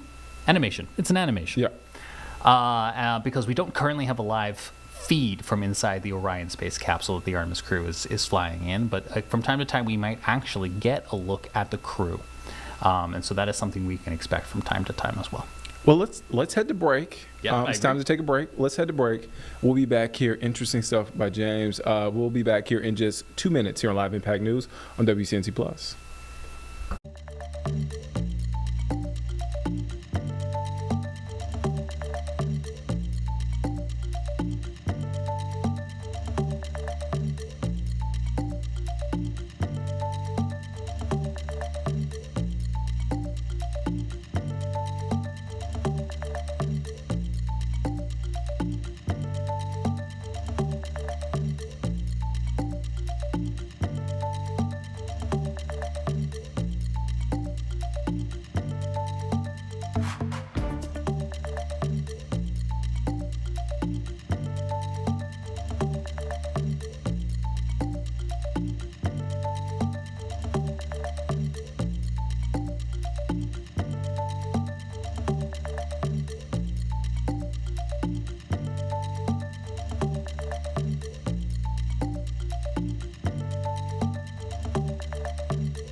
Welcome back here on Live Impact News on WCNC Plus. I'm Nick Sturdivant. We want to head now to Washington, D.C. We're happening right now. Secretary Kennedy, who was speaking, making an announcement regarding microplastics. We also are hearing from EPA Administrator Zeldin.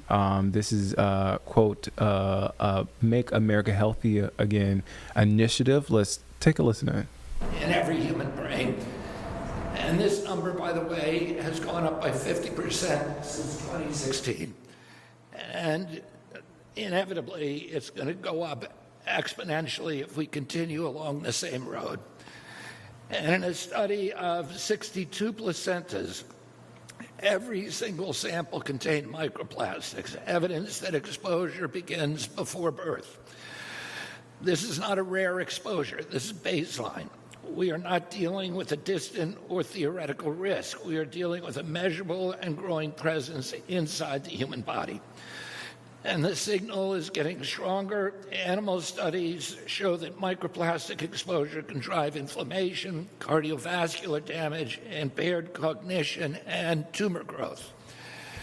Human data raises parallel concerns. Diseased tissue consistently shows higher concentrations of microplastics than when compared to healthy tissue. In one major clinical study, patients with microplastics detected in arterial plaque faced a 4.5-fold higher risk of heart attack, stroke, or death in less than 3 years. That's a 450% elevated risk. We do not ignore signals like that. We investigate them. But we still do not have clear answers about causation or solutions. We cannot reliably quantify total microplastic burden in individuals, and we can't distinguish which particle sizes, shapes, components, or polymers drive the worst toxicity. We do not yet understand how these particles interact with and we do not have validated methods to remove them safely. Not all microplastics behave the same. Different materials accumulate in different organs and appear to drive different biological effects. Without that distinction, there is no roadmap for action. We can't treat what we cannot measure. We cannot regulate what we don't understand. So today, HHS, through ARPA-H, Alicia Jackson here, alongside EPA, is taking direct action. We are launching STOMP, which stands for Systematic Targeting of Microplastics. It's a $144 million national program to measure, understand, and to remove microplastics from the human body. We are focusing on 3 questions: what is in the body, what's causing the harm, and how do we remove it? And we're answering them in that order. We will first build and standardize gold-grade tools capable of detecting and quantifying microplastics across tissue and fluids with precision. Next, we will map how microplastics move through the body, how they cross biological barriers like the gut lining, the blood-brain barrier, where they accumulate, and how long they persist. Third, we will develop targeted, clinically safe strategies to reduce microplastic burden in the body. We will also prioritize those at the greatest risk: pregnant women whose exposure reaches the developing fetus, children whose bodies and brains are still in formation, workers in high exposure environments, and patients with chronic conditions that may be exacerbated by inflammatory or toxic stressors. The science has not kept pace with the scale of exposure. We are now going to close that gap. We are bringing together engineers, clinicians, toxicologists, and data scientists. We are setting measurable targets. We are holding ourselves accountable for results. I want to thank Alicia Jackson, the director of ARPA-H, for driving this effort forward, and my colleague and friend, Administrator Lee Zeldin at EPA, the Assistant Administrator for Office of Water, Jessica Kramer, and everyone else at the EPA for aligning environmental and human health priorities into a single mission.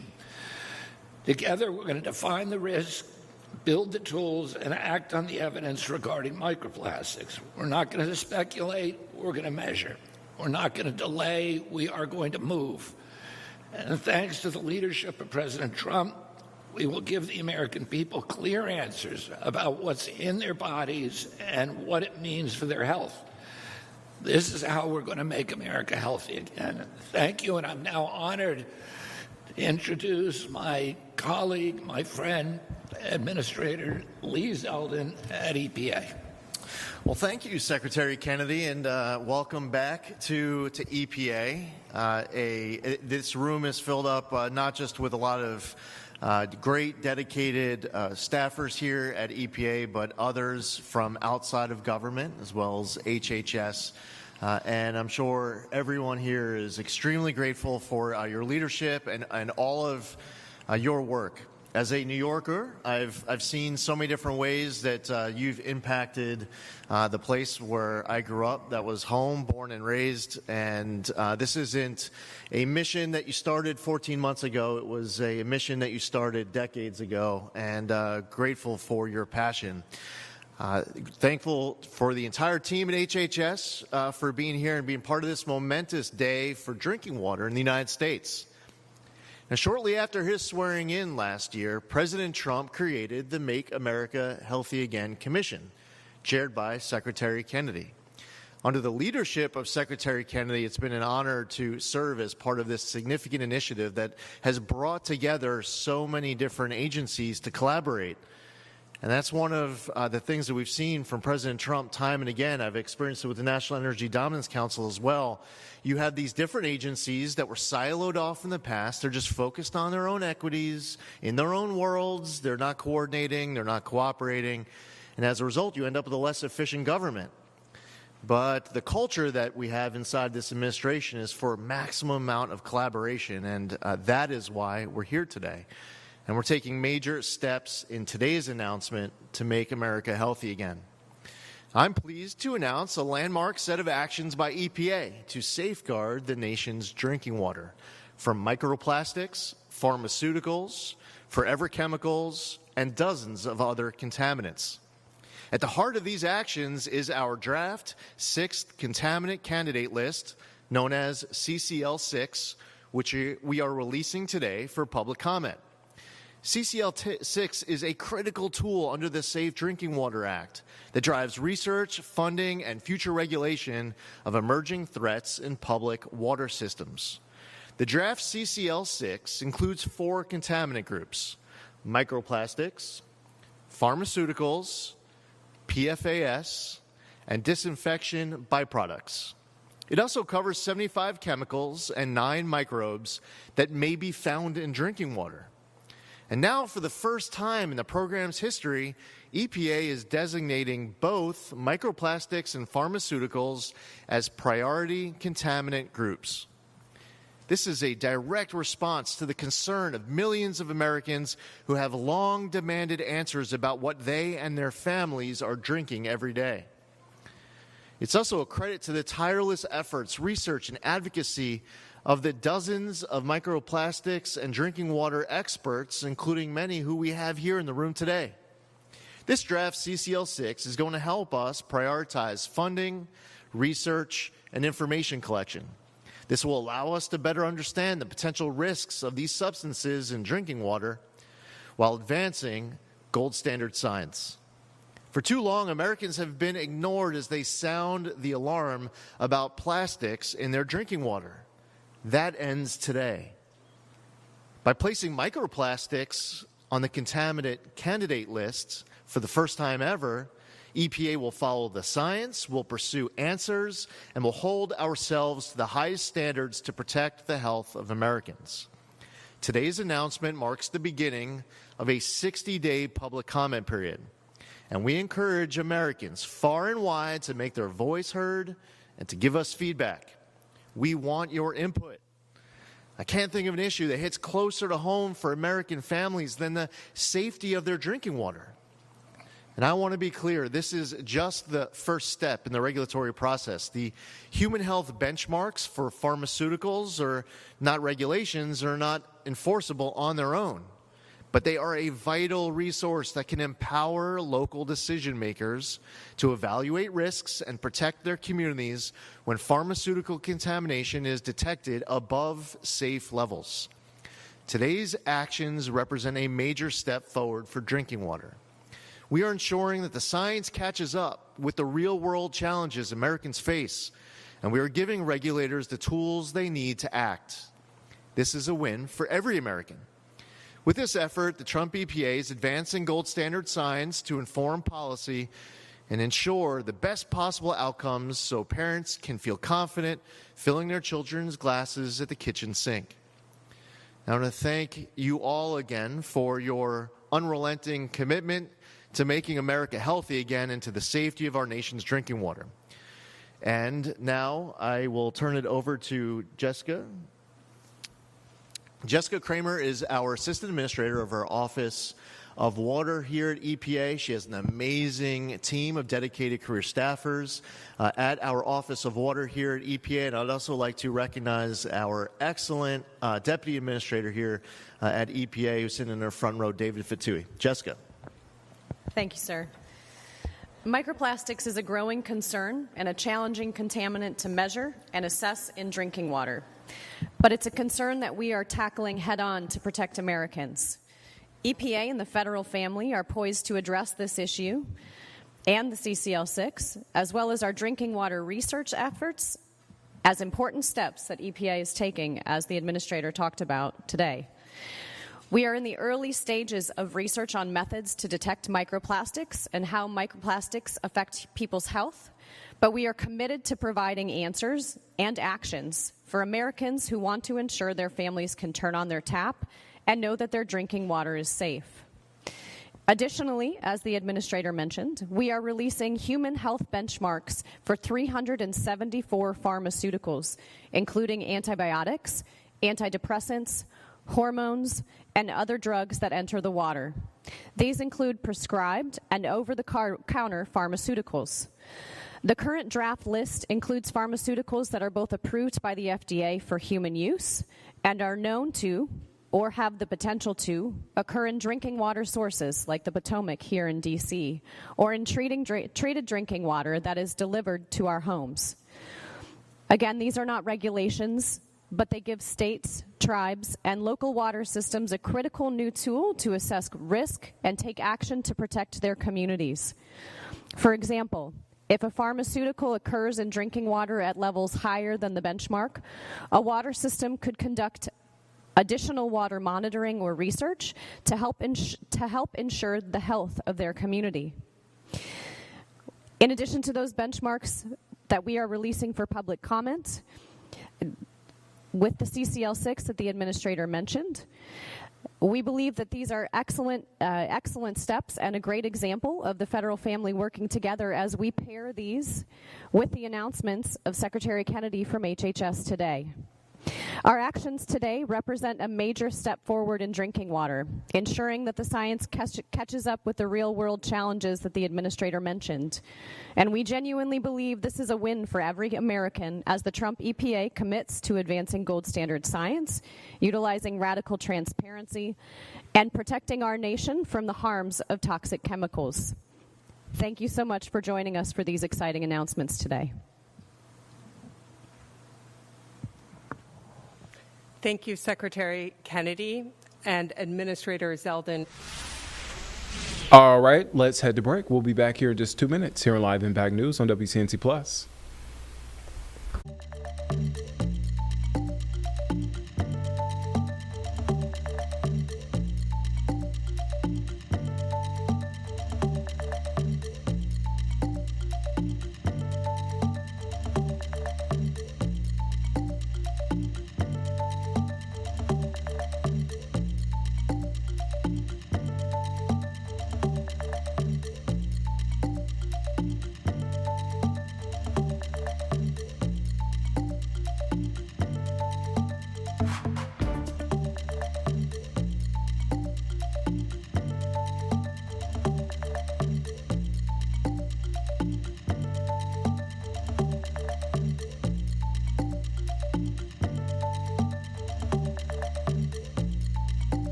Welcome inside the Impact Studio, everyone. I'm Colin Mayfield. It's great to have your time and your attention here.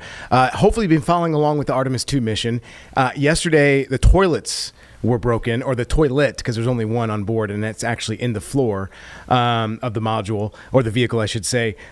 So yes, it is in orbit right now, heading towards the moon.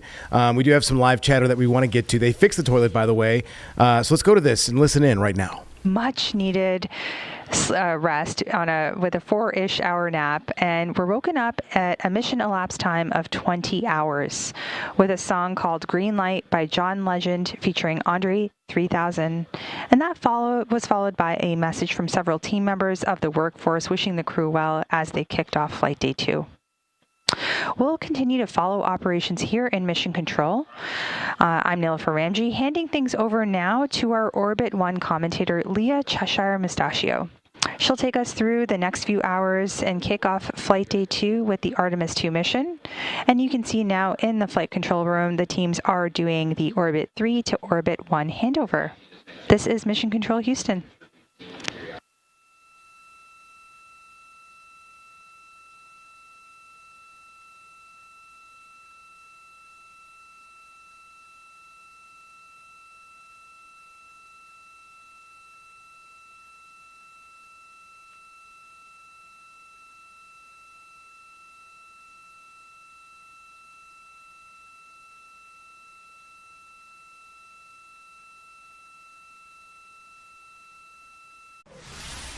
All right, folks, not much going on now. Just by the way, the toilet is actually made, that's in the actual module, is made by a company that's not too far from here. James Brierton was just updating me on that, and it sounds like we're going to try to get an interview from them. That would be fantastic. I feel like there's always ties to Charlotte somehow, some way, whether it's a national or international story, but interesting stuff. Brittany Van Voorhees actually just fielded an interview with a scientist from NASA, right, James? Right. So let's go to this. This just happened minutes ago. All right, the crew of NASA's Artemis 2 mission is in flight. They're preparing for the first crewed flyby of the moon in over half of a century. We know all of the Apollo missions back in the 60s and 70s. They launched last night from the Kennedy Space Center in Florida. Joining us now to talk more about this historic moment is Dr. Joe Westlake. You are a heliophysics division director at NASA. Thanks for joining us. Thank you so much for having me. So excited to be here to talk about our astronauts and the work that's going on Artemis 2. Okay, so the first leg of the trip seems to be, I wouldn't say the most fun part, but the most interesting, because they've launched, but my understanding is that they're still technically in the Earth's orbit. How does that process work, and what's that first leg like? Yeah, so their first leg was actually to get them into a high altitude Earth orbit. So, obviously they boarded the capsule yesterday. Everything was nominal. Everything looked great. They worked a couple of issues on the pad, and then they got up into space. That launch into space was just beautiful, just gorgeous. Picture perfect launch off of the Cape here, and just spectacular. As they got up into low Earth orbit, they were then raised into a higher altitude orbit in order for them to do a couple of things to wring out the capsule, to understand some of the upper stage activities and whatnot. And then next up is doing that translunar injection burn to actually get them out to the moon. Very exciting. I also think it's so interesting. I've looked at a lot of research on this, but very, very structured, right? They sleep in shifts, and they just eat at specific times, and they work out for a specific reason so they don't lose bone density. So I think people don't understand how much work goes in, not just years, but decades into this research.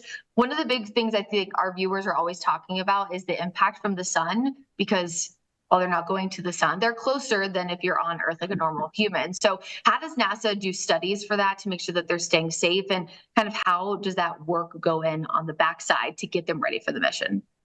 Yeah, so now you're speaking my language. My job at NASA is to worry about the sun. In our heliophysics world, we're always worried about space weather. So the thing that concerns us the most is being able to see and predict potential radiation exposure, coronal mass ejections, flares, and other things that'll come from the sun. And so we always have an eye out for solar activity, for space weather, and other things as we go forward. Our satellites have been out there for years. We've been doing this over and over again from the NASA heliophysics crew, from the NOAA Space Weather Prediction Center, and being able to give that sort of look ahead and understanding of the astronauts to keep them safe from any potential issues. as they get farther and farther out towards the moon, they're actually going out farther beyond the magnetosphere, beyond the Earth's sort of protective magnetic shield, per se. And that exposes them to some of the more risks of deep space travel. There's a lot of contingencies in place. The Orion capsule is well shielded. The crew is well protected from this. And they have contingencies in place in case we do see, a flare or we see some coronal mass ejection or something. Our chief meteorologist is a huge weather nerd, so our viewers know all about, the CMEs, and we'll get the chance to see the northern lights and all that good stuff. But on the subject of the sun, there is a solar eclipse that seems like it will be viewable for the astronauts. How does that work? Is it different than on Earth when you're out there? Can they see things we can't? How does that all play out? Yeah, so the really cool thing is that they're going to be able to see an eclipse likely on both sides of the moon. So they'll see the sun set and the sun rise. Now, the difference is when we see a total solar eclipse on the Earth, you're in the spot in which the Earth and the moon are set up perfectly to see the entirety of the solar corona, the solar atmosphere. When they see the sun is significantly smaller in their field of view. And so they're just going to see sort of a part of the solar atmosphere as it goes beyond and behind the moon. I'm really interested to see in their eyes, in their perspectives, and the images and science that they get coming back from this. It's a very active time on the sun. As you know, we're in solar maximum. And so I expect them to see some things off of the atmosphere of the sun that'll hopefully tell us a little bit about what's going on off of the limb and some of the active regions as they rotate around on the sun. It's so much more than just trying to get cool pictures of the moon. People need to know. With that being said about the sun, we have seasons. Of course, we're in spring here on Earth, but the sun has seasons too. And my understanding is that can influence what the astronauts see, what they experience, but also eventually, if we're trying to put humans on the moon at some point, it can also impact them as well. Can you tell me about that? Yeah, so as you talked about the seasons or the way the sun changes over the years, the sun has basically an 11-year cycle in which it goes from a very active time where you see more and more sunspots to a very inactive or solar minimum time in which you see very few sunspots. Now, the sunspots are where we usually see activity come off the sun. That's where flares emerge from. That's where coronal mass ejections and other things emerge from. And it's caused because, the sun is this giant ball of ionized gas, and it sort of twists itself up every 11 years into this, very energetic time period. And then, its magnetic field actually flips within that. And so every time that it twists itself up and then it rotates, it creates this solar minimum, solar maximum. Now, we just came off of the solar maximum about a year ago. We're sort of in the declining phase now. So we're seeing fewer and fewer sunspots, but that declining phase is going to take us many years to get out of. And if we're going to have this long-term permanent base presence on the moon, we're going to need to be able to deal with, manage, forecast, and understand the space weather before it gets to us. That's our next job. That's what we're working on in heliophysics. So cool. I mean, it's hard enough to forecast the weather on the Earth. I can't even imagine trying to do it. For sure. Oh, for sure. So my last question is a little bit rogue, but I want to know what your personal thing is that you're most excited for. It could be photos, it could be the science, it could be maybe one of each. I just want to know what you're most excited for. I am most excited to hear the experience from 4 new people going to the far side of the moon, to just hear in their words what it is like.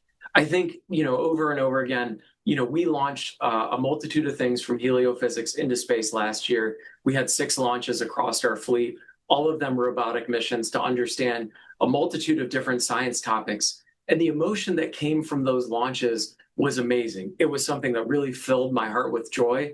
But seeing and hearing from 4 humans on board, it was just even that much more. And then over and over again, just hearing the experiences, hearing their ideas, hearing them as they go forward, and then hearing like the personal touches that come from each one. I remember hearing the last words from the crew before they launched, the note from the commander of full send, right? I mean, it's a different generation. It's a different perspective. And I can't wait to hear and see it.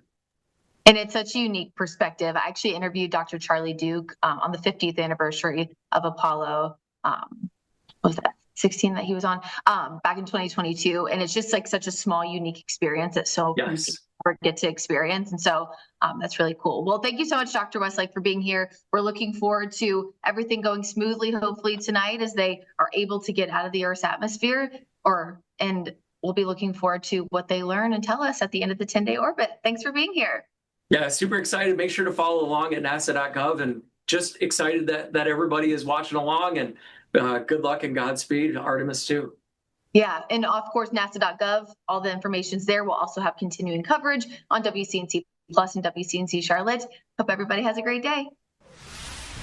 All right, what a great interview. It's great to have that type of experience and expertise while this mission is ongoing. In fact, this crew, they become the first humans to see a full crescent Earth since 1972, and they actually saw that a little bit earlier. So some cool things that are happening, historic type of things that a lot of folks will remember. Today is all about orbiting maneuvers and whether or not they will be approaching potentially the moon today. So we're going to bring in Chief Meteorologist Brad Panovich, who did an amazing job yesterday with WKYC's Betsy on hours of coverage. You guys watching this from start to finish through the checks, through the initial launch. And as I said, they're getting some amazing views, and thanks to NASA, because the technology, as you guys alluded to all day yesterday, has just been striking. So talk about what is really up for today, what they'll be doing, the crew themselves. The toilet is fixed, so that's good news. There's only one. I was saying earlier, it's in the floor of the vehicle. But, they wouldn't know it, obviously, when you're in weightless space. So it's cool stuff. Yeah, they got to climb down in there. It's like a little compartment. Right. They got that fixed, which is good news. Now, what's interesting is the Orion spacecraft, which is actually the capsule they're in. They've got this little service module attached to it with the solar panels. Yeah. It's still in high Earth orbit, but it's getting closer right now. So I got this great animation, and if you want to follow along, NASA's doing this great website. It's called their Aero page. And so this is a real-time simulation of all the telemetry and what's happening in real time.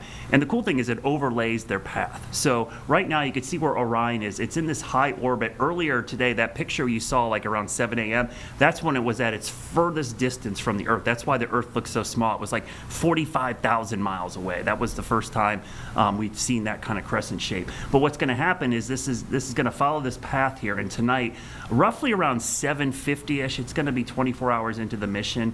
It's this spot right here, Colin, and I'll highlight it. This is what's called the translunar ejection burn. It's like a 6-second burn of the engine that will send it on its trajectory towards the moon. So tonight's a big night because this is actually the last little push that the engine will give it towards the moon. Remember, in space, you remember an object in motion will stay in motion unless acted upon by an external force. Well, in outer space, there's no gravity, there's no friction, there's none of that. So once it does that 6-minute burn, it will maintain that speed until it uses the engines to slow down. So this will take it over the next 4 days to the lunar surface. And what's cool about this animation, you could see out in the distance there, it might be hard to see on wherever distance you're watching, but that's the orbit of the moon around the Earth. The moon isn't there yet. It's actually way over here. So it's moving from right to left along that orbit. And the plan is to sync up as it's coming through that orbit. So if you've noticed, we are in a full moon. It might have been like something people didn't notice. The launch windows were all situated around the full lunar cycle. So they had to do these launches within a few days of the full moon so that they had this opportunity to approach from here. But you can see down at the bottom, the mileage, it's down to where it's pretty when far Artemis away still. lifted from 30,000 miles, but earlier today it was 45,000. So they're technically getting closer to the Earth. And actually, if it wasn't daylight when it was passing over us, some of us could actually see the capsule, just like we watched the space station fly by. That's cool. It'll go around the other side of the Earth and then take that kind of slingshot effect. It has to burn for 6 minutes, Colin, to escape the gravity of the Earth, and then it'll head towards the moon and do that flyby. And that'll be the cool thing, because those are the pictures, as you mentioned.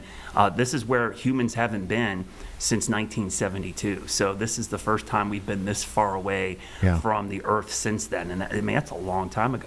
Well, it's crazy to think that the moon is more than 60,000 miles away, too, Yeah. right? People think it's much closer, Yeah. and that it would take, shorter, I guess. It's Yeah. a 10-day flight. So, Yep. and I've seen on social media, and I think this goes back to meeting the moon in orbit. People are like, well, why don't they just go straight out? And that doesn't make any sense, though, in terms of the way that the moon is orbiting, right? Yeah, everything's moving. These are Yeah. all moving objects. The Earth's moving, they're moving. So this is True. where the math comes in. All this, Okay. trigonometry to kind of line up everything so that you're hitting it at the right times. Yeah. The other thing is they could throw that engine and burn it forever. They'd use all their fuel, but they'd be going so fast, then they'd have to use just as much fuel to slow down. Yeah. So this is all calculated to make it the smoothest flight possible out to the moon. Now, I think we watch a lot of science fiction. Yeah. We think we got warp drives and stuff, and we're just going to go straight out. Interstellar. There. Yeah, that's not the way this actually works. Yeah. And the other question I got a lot today, Colin, was people are like, well, why are we doing this, all these tests? Why are we doing this? This is all new equipment. We're not using Apollo technology. Right. None of this stuff has ever been used before. So just like the Apollo missions, remember, the first Apollo missions, they didn't land on the moon either. They did test flights. Step by step.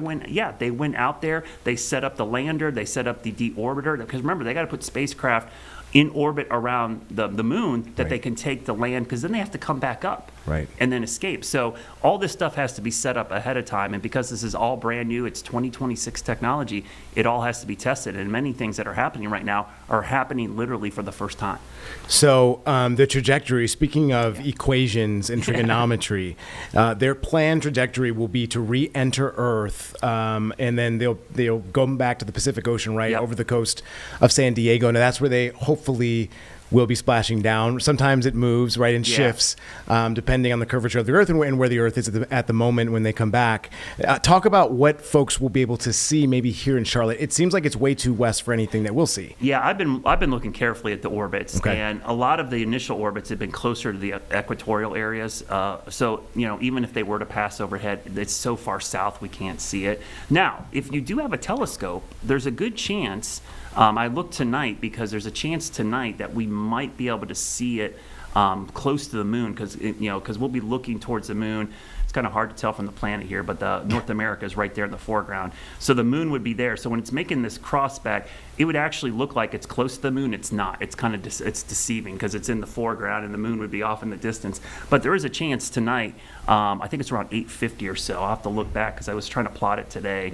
A couple astronomers have been trying to calculate the positions in a couple pieces of software I use to kind of align it up. But there might be a chance you could see it there. Now, when it gets close to the moon, it's going to be really hard to see because it's going to be a tiny little speck compared to the moon. Now, if you have high-powered telescopes, obviously NASA is going to be tracking it. We would not be able to see it with the naked eye. We're going to have to watch the feeds. And by the way, NASA's doing a really good job. They've got several YouTube channels going, streaming updates continuously. This website is amazing because you can watch this stuff in real time. The cool thing is, Colin, you can click on the mission view and it zooms in and shows you actually the orientation right now, and you can see kind of the solar panels out there, and they're facing the sun. That's why the shadow is there. And so the shot we had today was kind of that crescent shape off in the distance. Yeah. That was taken, I think, from a camera on one of the solar arrays looking back in this direction. So it's pretty cool. So the kids would love to play with this. You can kind of zoom in and pan and tilt and then look at the mission.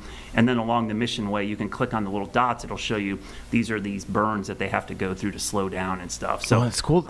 Really interactive and kind of shows you how the whole mission is going to go. You can even look at their menu, which is kind of cool. They've got all this great food. It does not look like space food. Colin, you and I remember as kids, I tried it down at Space Camp. It was not good. Freeze-dried stuff like MREs. They've got legit food. I didn't do well. Yeah, tons of coffee and stuff. So that technology. The other cool thing, and I don't know if a lot of people know this, all the astronauts were able to bring their iPhones.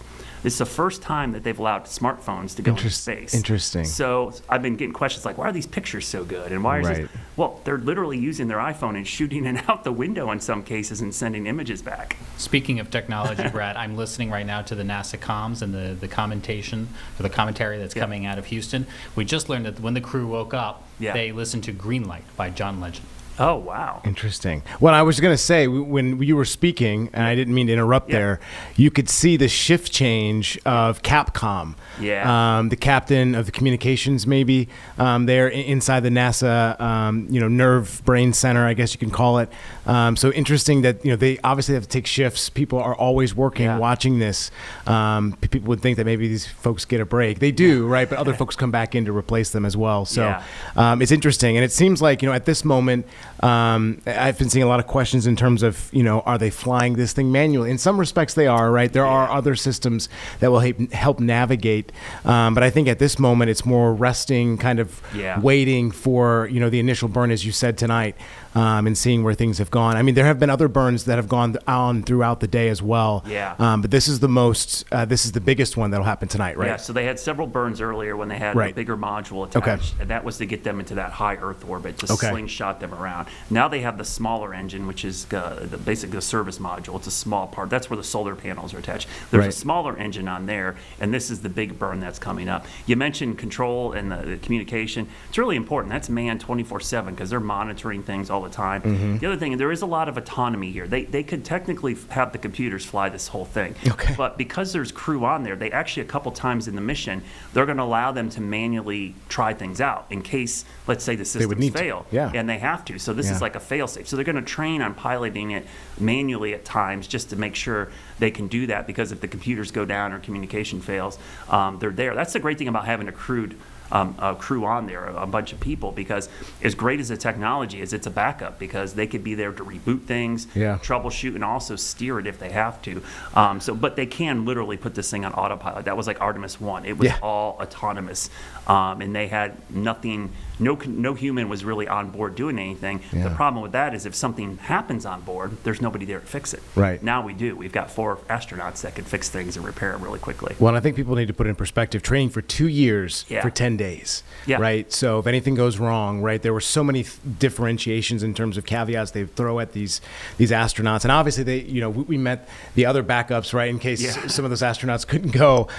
So there are so many background contingency plans that are in action. It really just blows my mind that NASA really thinks of everything. Oh, absolutely. It was interesting. Talk to me about this, if you would. I was seeing the compare and contrast, and it's tough to do this. Technology is much different, and the missions are much different. This is more complex than maybe a SpaceX mission.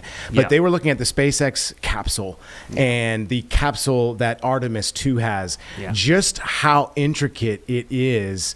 But I mean, the missions are just so different, and not only that, the rockets and technology are much different, right? Yeah, the SpaceX. So the SpaceX has their Falcon 9, which has been their workhorse. That's where they launch all the satellites. That's only to get basically satellites into orbit. Okay. It can take the Dragon capsule. The Dragon capsule. They'll get people up to the space station back and forth. Right. That's a very good platform. But because this is such a high orbit, and because they needed so much fuel to do these other burns, they couldn't put this on a Falcon 9. They would have to use one of the larger rockets. That's why the Starship's being developed by SpaceX. That's what they hope to take to the moon and beyond, maybe to Mars. That's a massive rocket, just like the SLS is with this one. This was a huge rocket. They needed that lift to get it into that higher orbit. Also, in future missions, they're going to be putting landers and other equipment. They need to transport way more equipment. So the payloads will get bigger over time as they take more stuff up there, because eventually they're going to build a moon base. Blue Origin's going to be involved with this, and SpaceX. So it'll be all their partners, all these private sectors. They're working on landers and other things that are coming next year and the year after. So this will be a collaborative effort among all of these agencies coming together to get this moon base built, maybe even put a factory there where they're going to produce fuel on the moon. And the next step, and this is what people don't really think about, we're thinking about the moon. Mars is actually the destination of all this. Right. Because the moon's just a stopover. Yeah, we want the moon to be like the rest stop, the place where we're going to stop. Buc-ee's, right? Yeah, refuel. Go in there, maybe not Buc-ee's. rest up, and then go to the Mars. And Mars is really like the transformational thing of our lifetimes, and our kids' lifetimes for sure. This will be their Apollo missions, if you will, because we'll be going to Mars, and somebody is going to eventually, I think in our lifetimes for sure, is going to be landing on the red planet. You know, my dad got a chance to fly T-38s in the Air Force, and never got a chance to even think about potentially being an astronaut. I talked about going to Huntsville, going to space camp as well. That was kind of as a boy, as a teenager, and went through some of the programs, went to the underwater type of module that they went, tried to escape, some of the gyro scope that they have there. Forget the exact name of it, but I mean, just the training. I was kind of looking back through some of the videos, and Nat Geo has done a great job. For anybody that wants to go back and kind of look at the training over the last 2 years, and they've done a really good job of compartmentalizing part of these. It's just so much training, and I guess what I'm looking for is to hear them when they get back on the ground, their perspective of not just the Earth, but of the moon as well, right? I'm really looking forward to hearing from them. Yeah, I think that's the thing that it will change them tremendously, because they're going to see the Earth. They've already seen, like, the pictures today. That's, you know, the Earth looked tiny, right? It starts putting in perspective, like even like some of the astronauts, like who was it? Dr. Cook was up there. She's been in the space station, but that's like in a 200,000 miles up there, or 200,000 feet above the Earth. It's closer to the planet, so the Earth still looks big, right? Right. You're getting to these farther distances, 45,000 miles. Eventually, on the other side, they're going to go 8,000 miles past the moon. The Earth is going to look tiny. It's going to look like they're in the universe, right? It's going to give them perspective that I don't think any human normally has, because you don't get to see the Earth in that kind of view. And I think it will change them dramatically, at least put things in perspective for them. And the human element, that's a big part of this mission, like how this is going to impact them mentally, physically. There's a lot of things we're going to learn from it. And I think that's the thing I'm looking forward to, is like their perspective, their pictures, the stories they're going to tell of like what they saw and thought when they got to that far side of the moon, because nobody's ever been there. We can say, hey, they're not landing this time, but they're also going farther into space than any human ever has. That's why this mission is so historic. I think a lot of folks, when they heard, oh, they're just doing a flyby, this is just like Apollo. No, they're going farther Nobody's than ever, Apollo. right. So in many ways, this is as historic as landing on the moon, because we've never been this far out. Right. That's so cool to think about. Well, Brad, we could talk about it for the entire hour. I know you have to get your forecast ready, and we'll have more time to talk about it. Obviously, you'll be going through things on weather impact tonight at 6:30. So 6:30, thank you for your time, sir. Yep, we'll see you then. All right, folks, we're going to take a quick 2-minute break, and we'll be back right after this.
Hello, everyone. Welcome back. We appreciate your time. Still here, 30 more minutes. We do have a big situation happening on I-77 North, close to Mooresville, actually. The West Plaza Drive, close to that intersection and that off-ramp. But in the middle of that and Brawley School Roads, this is jamming things up here. NCDOT telling us that 2 of the 3 lanes, as you can see, are closed at exit 35. So this is causing some major traffic issues in this area. School is obviously letting out. There's a lot of extracurriculars happening as well. This is the worst time for I-77 North to be backing up, actually. So we'll see how long this lasts. Apparently they were supposed to get this cleared by 3:42, but with that picture, it looked like things could linger a little bit longer into the 4 o'clock hour. So we'll continue to keep you updated, and obviously we'll have the traffic update for you at 4 o'clock on our linear show, WCNC Charlotte, and we'll continue to watch this, monitor for you here on WCNC Plus, which is a perfect place to do so. Let's go to our weather impact team. I believe it's Majestic Storm. We'll go to this right now. Well, good Thursday afternoon to you. I'm WCNC meteorologist Majestic Storm. We have another gorgeous day today across the Carolinas. Plenty of sunshine and really warm afternoon temperatures. We'll climb back into the 80s, and it's one of those perfect Carolina days where, truthfully, it doesn't matter where you are today. You'll have sunny skies and warm conditions. If that's what you like, the good news is we're holding on to those 80s really through Saturday, but those rain chances, they will increase as we're rounding out our work week and as we're heading into our Easter weekend. Let's start with what's going on currently. Really, it's beautiful outside. Those afternoon highs, they'll climb back into the 80s. I mean, our normal this time of the year, it's 69 degrees, and today we're forecasting a high of 84 here in Charlotte. It's warm for us here in the city, but even in the mountains, 73 degrees there in Boone and Fleetwood. Beautiful day to spend some time there. Low 80s from Hickory to Taylorsville. Maiden plan for low 80-degree temperatures. Great day to send the kiddos out to play today. They're in Lincoln nearing 85 degrees and 84 there in Shelby. A little warm if you're working out in the yard, but you know what you need to do. Just make sure you're drinking plenty of water and have some nice light layers on. As we're looking at our drought monitor, it was just updated and released today. So the newest information is not good news. This is the first time since 2008 that Charlotte and most of Mecklenburg County were now under that extreme level drought. I mean, you can only go over one more from that up to that exceptional drought. So it is incredibly dry for both North and South Carolina. All of North Carolina still under that burn ban until further notice. So remaining very dry. The good news is, seems like April will bring us a lot more rain opportunity. No rain chances today. Small rain chances by Friday. Only isolated chances. Saturday we will need to keep a mindful eye out for a few passing random showers and even an isolated thunderstorm. But really, it's Sunday. Sunday is the day that we'll have our best chance to see more of that widespread rain, and it seems like once the rain gets going, it's going to stick around for hours, which is exactly what we need, just that steady, slow rain.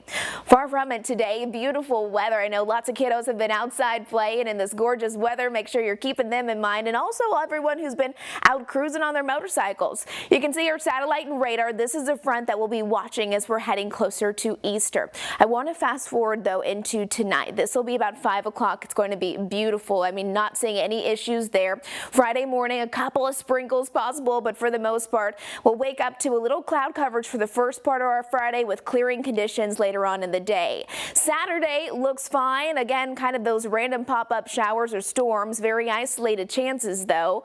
Really, this is what you need to pay attention to. On Sunday, 7 o'clock in the morning, seems like this front may take a little longer to arrive. So if you have an early Sunday morning Easter egg hunt or a service that you want to go to, maybe a brunch, earlier the better if you want to stay dry. By mid-morning, early afternoon, it seems like we're all going to get some rain, which is good, but you know, it can just be a little inconvenient with our holiday weekend. We'll get the rain on Sunday. You can see our Easter weekend forecast, but at least it's not cold rain. I mean, 81 degrees on Saturday, low 70s by Sunday with a lot more cloud coverage. So if you want some sunshine this weekend, Saturday is going to be be the day.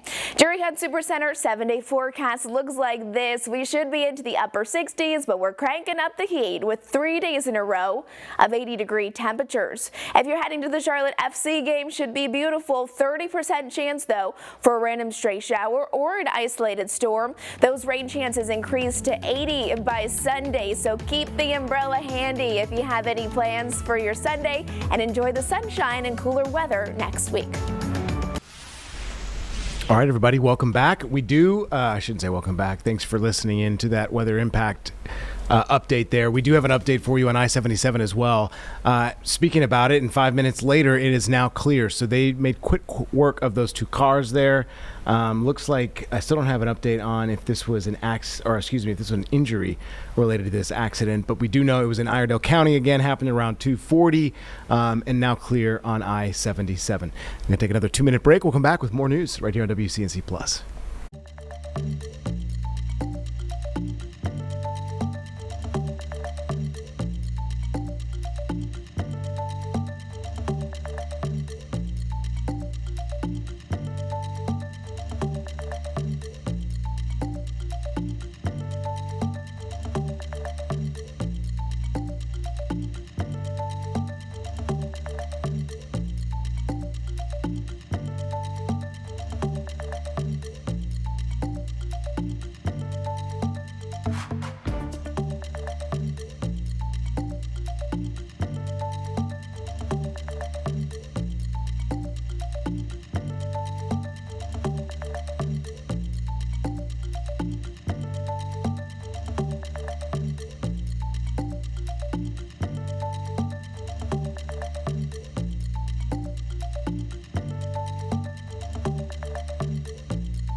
Thanks for coming back with us here on WCNC Plus. We have newly released video of Tiger Woods' arrest, the DUI arrest that just happened last week. Let's listen in. We do have both audio and video to show you and listen in on. I was looking down on my phone. Okay. I changed the radio station, and I hit. Okay, so you were looking down at your phone and changing yours? Yes, the radio station. Okay. Alrighty, and where are you coming from today? My house. Your house? Where's your house at? Here? Okay. Are you able to walk, lift your leg with no issues, or do you have? I'll have a limp. You have a limp? And my ankle's fused. Okay, push bumper. And then go ahead and bring your feet towards you. All the way, perfect. And how much have you had to drink today? None. None? Do you take any medication? I take a few, yes. What's a few? Left? To work. Just like I explained and demonstrated.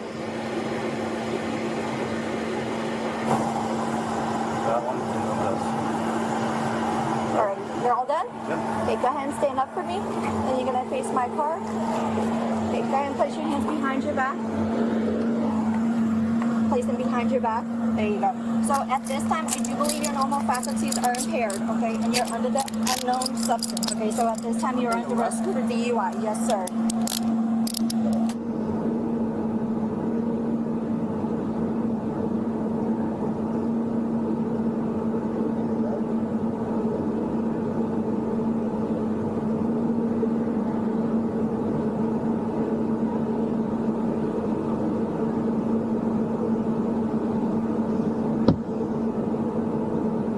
Is only on 10:15. Just watch your step.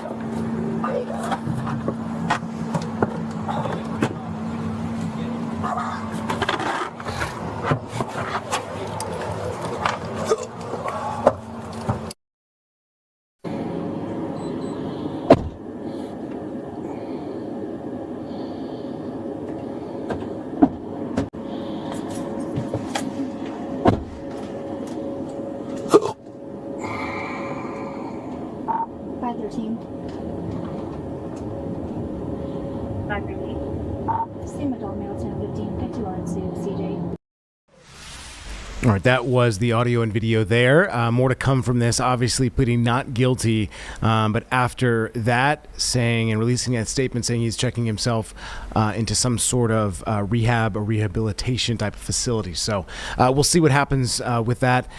We will go from that to the U.S. Secretary of Energy, who was in North Carolina not too long ago at Hitachi, and in fact a company that is based here in North Carolina. Let's go to this. This is Carrie.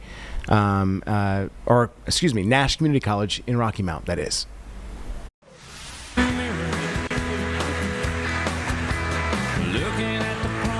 Honored to be here today. I loved hearing Emma and Laszlo speak. I hope that someday I work for one of them. I think that's in my future. I loved also the words of the leadership of Hitachi and this fabulous facility that's being built and expanded here and in other facilities across the eastern half of the United States. But I bring to all of you that work at this fabulous place and this tremendous company a message from President Trump. I'm with him all the time, and he said, tell them thank you and bless you for your work every day to better energize our country and to better energize our world. Because energy is life. The absence of energy is despair, poverty, and ultimately death. This is historical. I look up at these beautiful flags starting from the dates of the start of our Revolutionary War. At that time, when America and this country started, life expectancy at birth across the globe was 30 years. Today, it's 73 years. It was 30 years at the start of our country. It was 30 years 20,000 years ago. All that progress of society, but no change in life expectancy at birth for the average person. Today, it's skyrocketed just in the last few generations. And there's a lot of proximate reasons for that, but the ultimate driver of that is energy, is the explosion in available energy that's enabled the modern world. The other key factor, I think, is the explosion in human freedom, and they go together. A better energized society can liberate its people and bring freedom. Liberty and energy are what run our world today. I'm a lifelong entrepreneur and always in the energy space because I passionately believe it's the most important industry in the world because it enables every other industry. I'd never been in politics before, but I met President Trump before he was elected president this go-round, and he said, I'm all in on energy. Chris, what does our country need? More energy. What does the world need? More energy. Every way we can, if we can bring more energy to Americans, we can lower prices for Americans. We can bring jobs home to our country in the United States. We can export energy to our allies and friends abroad. I'm all in on energy. This is from an East... Yeah.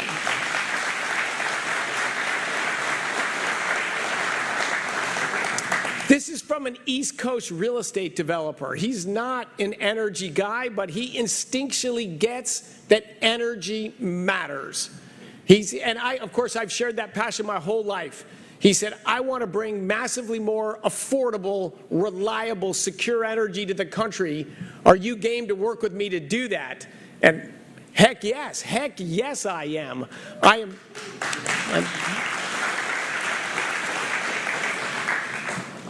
worked mostly in the primary production of energy, mostly in oil and natural gas, but also in geothermal, also in solar, also in nuclear energy. So I want all of the energies that are affordable, reliable, and secure, but those are the primary energies. Then we have different delivery mechanisms for energy. And what you work in is the highest value, the most reformed kind of energy there is, electricity.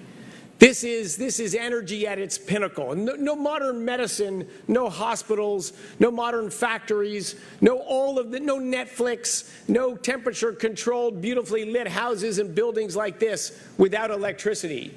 What you do changes the conditions that humans live in. You change people's lives. You make their lives possible.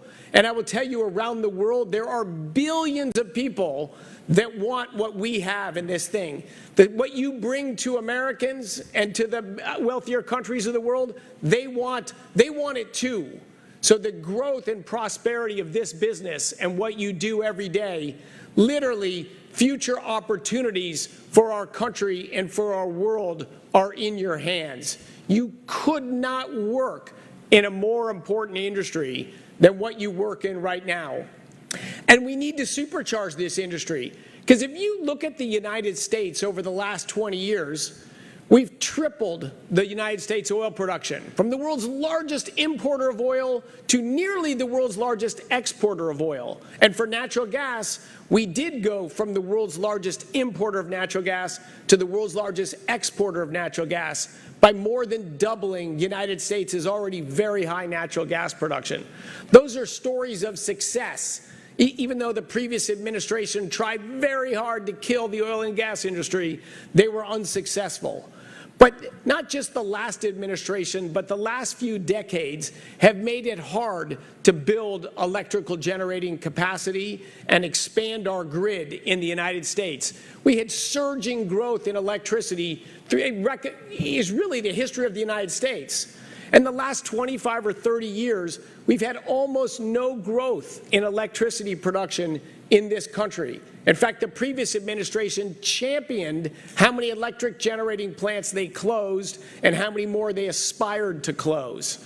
That is not our agenda. We're energy addition, not energy subtraction. But what happened when we stopped growing American electricity production over the last 3 decades? All the products we consume, they need more energy than they did 10 years ago and than they did 30 years ago. What we did was we made it so more and more things in the United States were built overseas. We just said, we're not going to grow electricity production in the United States. Put that factory in China, put that factory in the Philippines, put that factory in Bangladesh. I love those countries. I'm all for people building stuff. But we just exported manufacturing and the building of big things out of our country. We don't want to keep doing that. We have a new energy-intensive industry that's just arriving on the scene, artificial intelligence, where we take massive amounts of electricity and we develop intelligence, which means innovation, scientific progress, advancements in medicine, advancements economically. We want that industry, we want to lead in that right here in the United States. And we want to bring back all those other industries we weren't welcoming to the last couple decades. We want to bring them back to this country. And today, the interest to invest in the United States of America is unbelievably high. I travel around the world. People want to build their factories in the United States. They want to build modern manufacturing here. They want to build artificial intelligence here. They want to do all of that here. The biggest barrier that stands in the way of that is enough electricity to power all these facilities. But this is America, right? We can do it. We can take an industry that hasn't grown for a while in this country and we can make it grow fast. Hitachi is all in on that, expanding existing facilities, building new ones. That is the road to success, is to invest, to grow our electrical grid capacity, to bring higher technology systems like you're going to build right here. All right, that was part of his comments there. We're going to take another 2-minute break. We'll have more news here on WCNC Plus as we round out our hour.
Welcome back, everyone. We're going to go now live to some communications with NASA.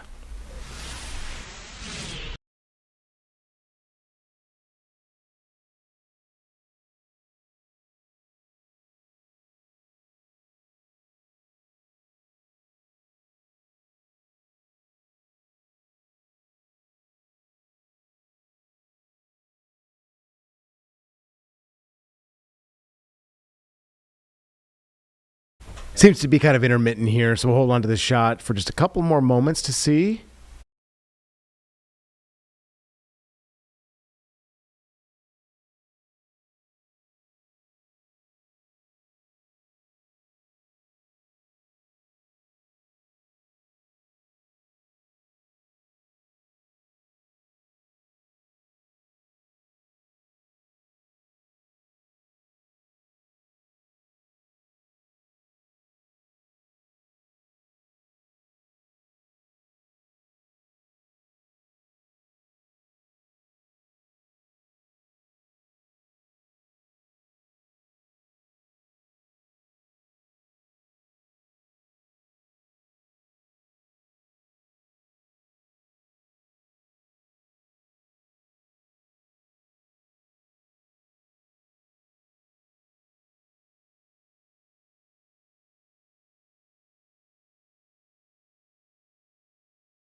All right, folks, kind of some bad timing here, but we will continue to monitor any communications that happen in live time between NASA and the module that is about to potentially circle the moon. But in fact, to do that, they have to do this translunar injection burn, the TLI burn that Chief Meteorologist Brad Panovich was talking about in our earlier half hour here.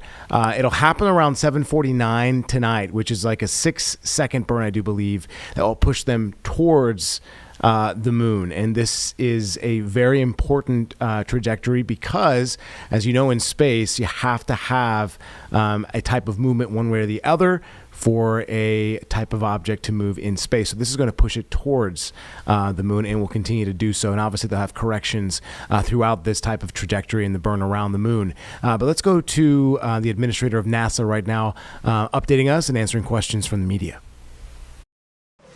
Board. I suspect when Artemis 3 comes around, we're going to learn a lot about the integrated operations that we'll want to validate and ensure is rolled into the subsequent missions. But yes, this should be a philosophy that we take across all of the grand efforts that we are pursuing right now, to not necessarily jump to the ultimate desired state, but to build up to it. I'm going to jump right up here.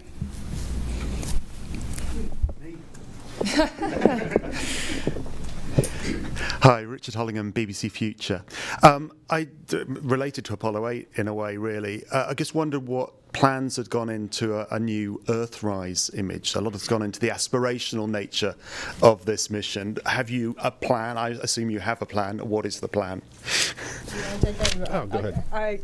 I do know that the teams have been looking at what the opportunities might look like. They've looked at the different launch dates, and so I know that they're really going to try to make that happen. I can't give you a confirmation on that yet, but stay tuned. My understanding is they have been equipped with additional camera imagery capturing, equipment. So we're going to do everything we can to try and make that happen. It'd be awesome. We're going to go right back here.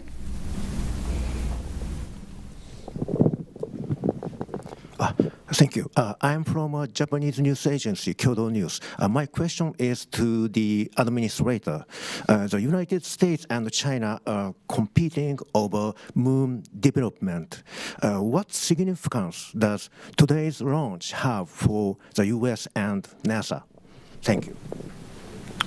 Well, Well, it's certainly an incredibly important step. I mean, this is the first crewed mission into this environment in more than a half century on a rocket that has never flown human beings before, along with a spacecraft. So it's incredibly important because we're going to learn an awful lot from this to inform subsequent missions. So, yes, this is the beginning. I can tell you, having had an opportunity to speak with the Artemis II crew after the State of the Union address, we talked a lot about what we wound up sharing with the world at the Ignition event about adding additional missions, accelerating production, building out a moon base. I think it was very energizing for the crew because they knew that they were, this is a risky mission for sure. Any type of new test flight mission going in this environment is going to be challenging, and they knew it was building up to something bigger. And I think that it was very helpful for them in that regard. So, and certainly it was very helpful for me to hear their feedback as well. I would suspect a point or two wound up in the Ignition event from them. So, we're going to go back here to the white shirt. Thanks, Denise Chow with NBC News. I think for Lori or Norm, I'm curious what you anticipate could be some of the biggest challenges over the next few days, whether that's from a spacecraft or system standpoint or crew workload. I'll jump in. Flight day 1 from a crew workload is pretty tough. Between now and TLI, we're working the crew really hard. In fact, when they go to sleep tonight, they're woken up in the middle of their sleep to do the perigee raise burn, and so their sleep's disrupted. They're hitting on all cylinders. They may not be feeling well. On top of that, so we know that flight day 1 and flight day 2 up to TLI is really good. We know it drops off then, and so going into this, we trained for that. We did simulations for this. We put the crew in exactly that state. Now, they weren't on orbit. They probably were feeling great. But we got a good gauge, hey, are we working them too hard? And the mission control team is great because they're watching the crew constantly. They're watching their performance. And we also have a crew that's very good at saying, hey, enough's enough. And so together, we will make certain that, that we're doing everything in the best interest of meeting the mission objectives. All right, folks, an action-packed hour. We're going to have more for you as well. Weather Impact starts at 6:30. We'll have more news from 7 to 9. And then at 9 o'clock, a new 704 Unfiltered with Nick Sturdivant, our anchor. We're going to send you to the 4 o'clock show, the linear show on WCNC Charlotte. We'll see you tonight.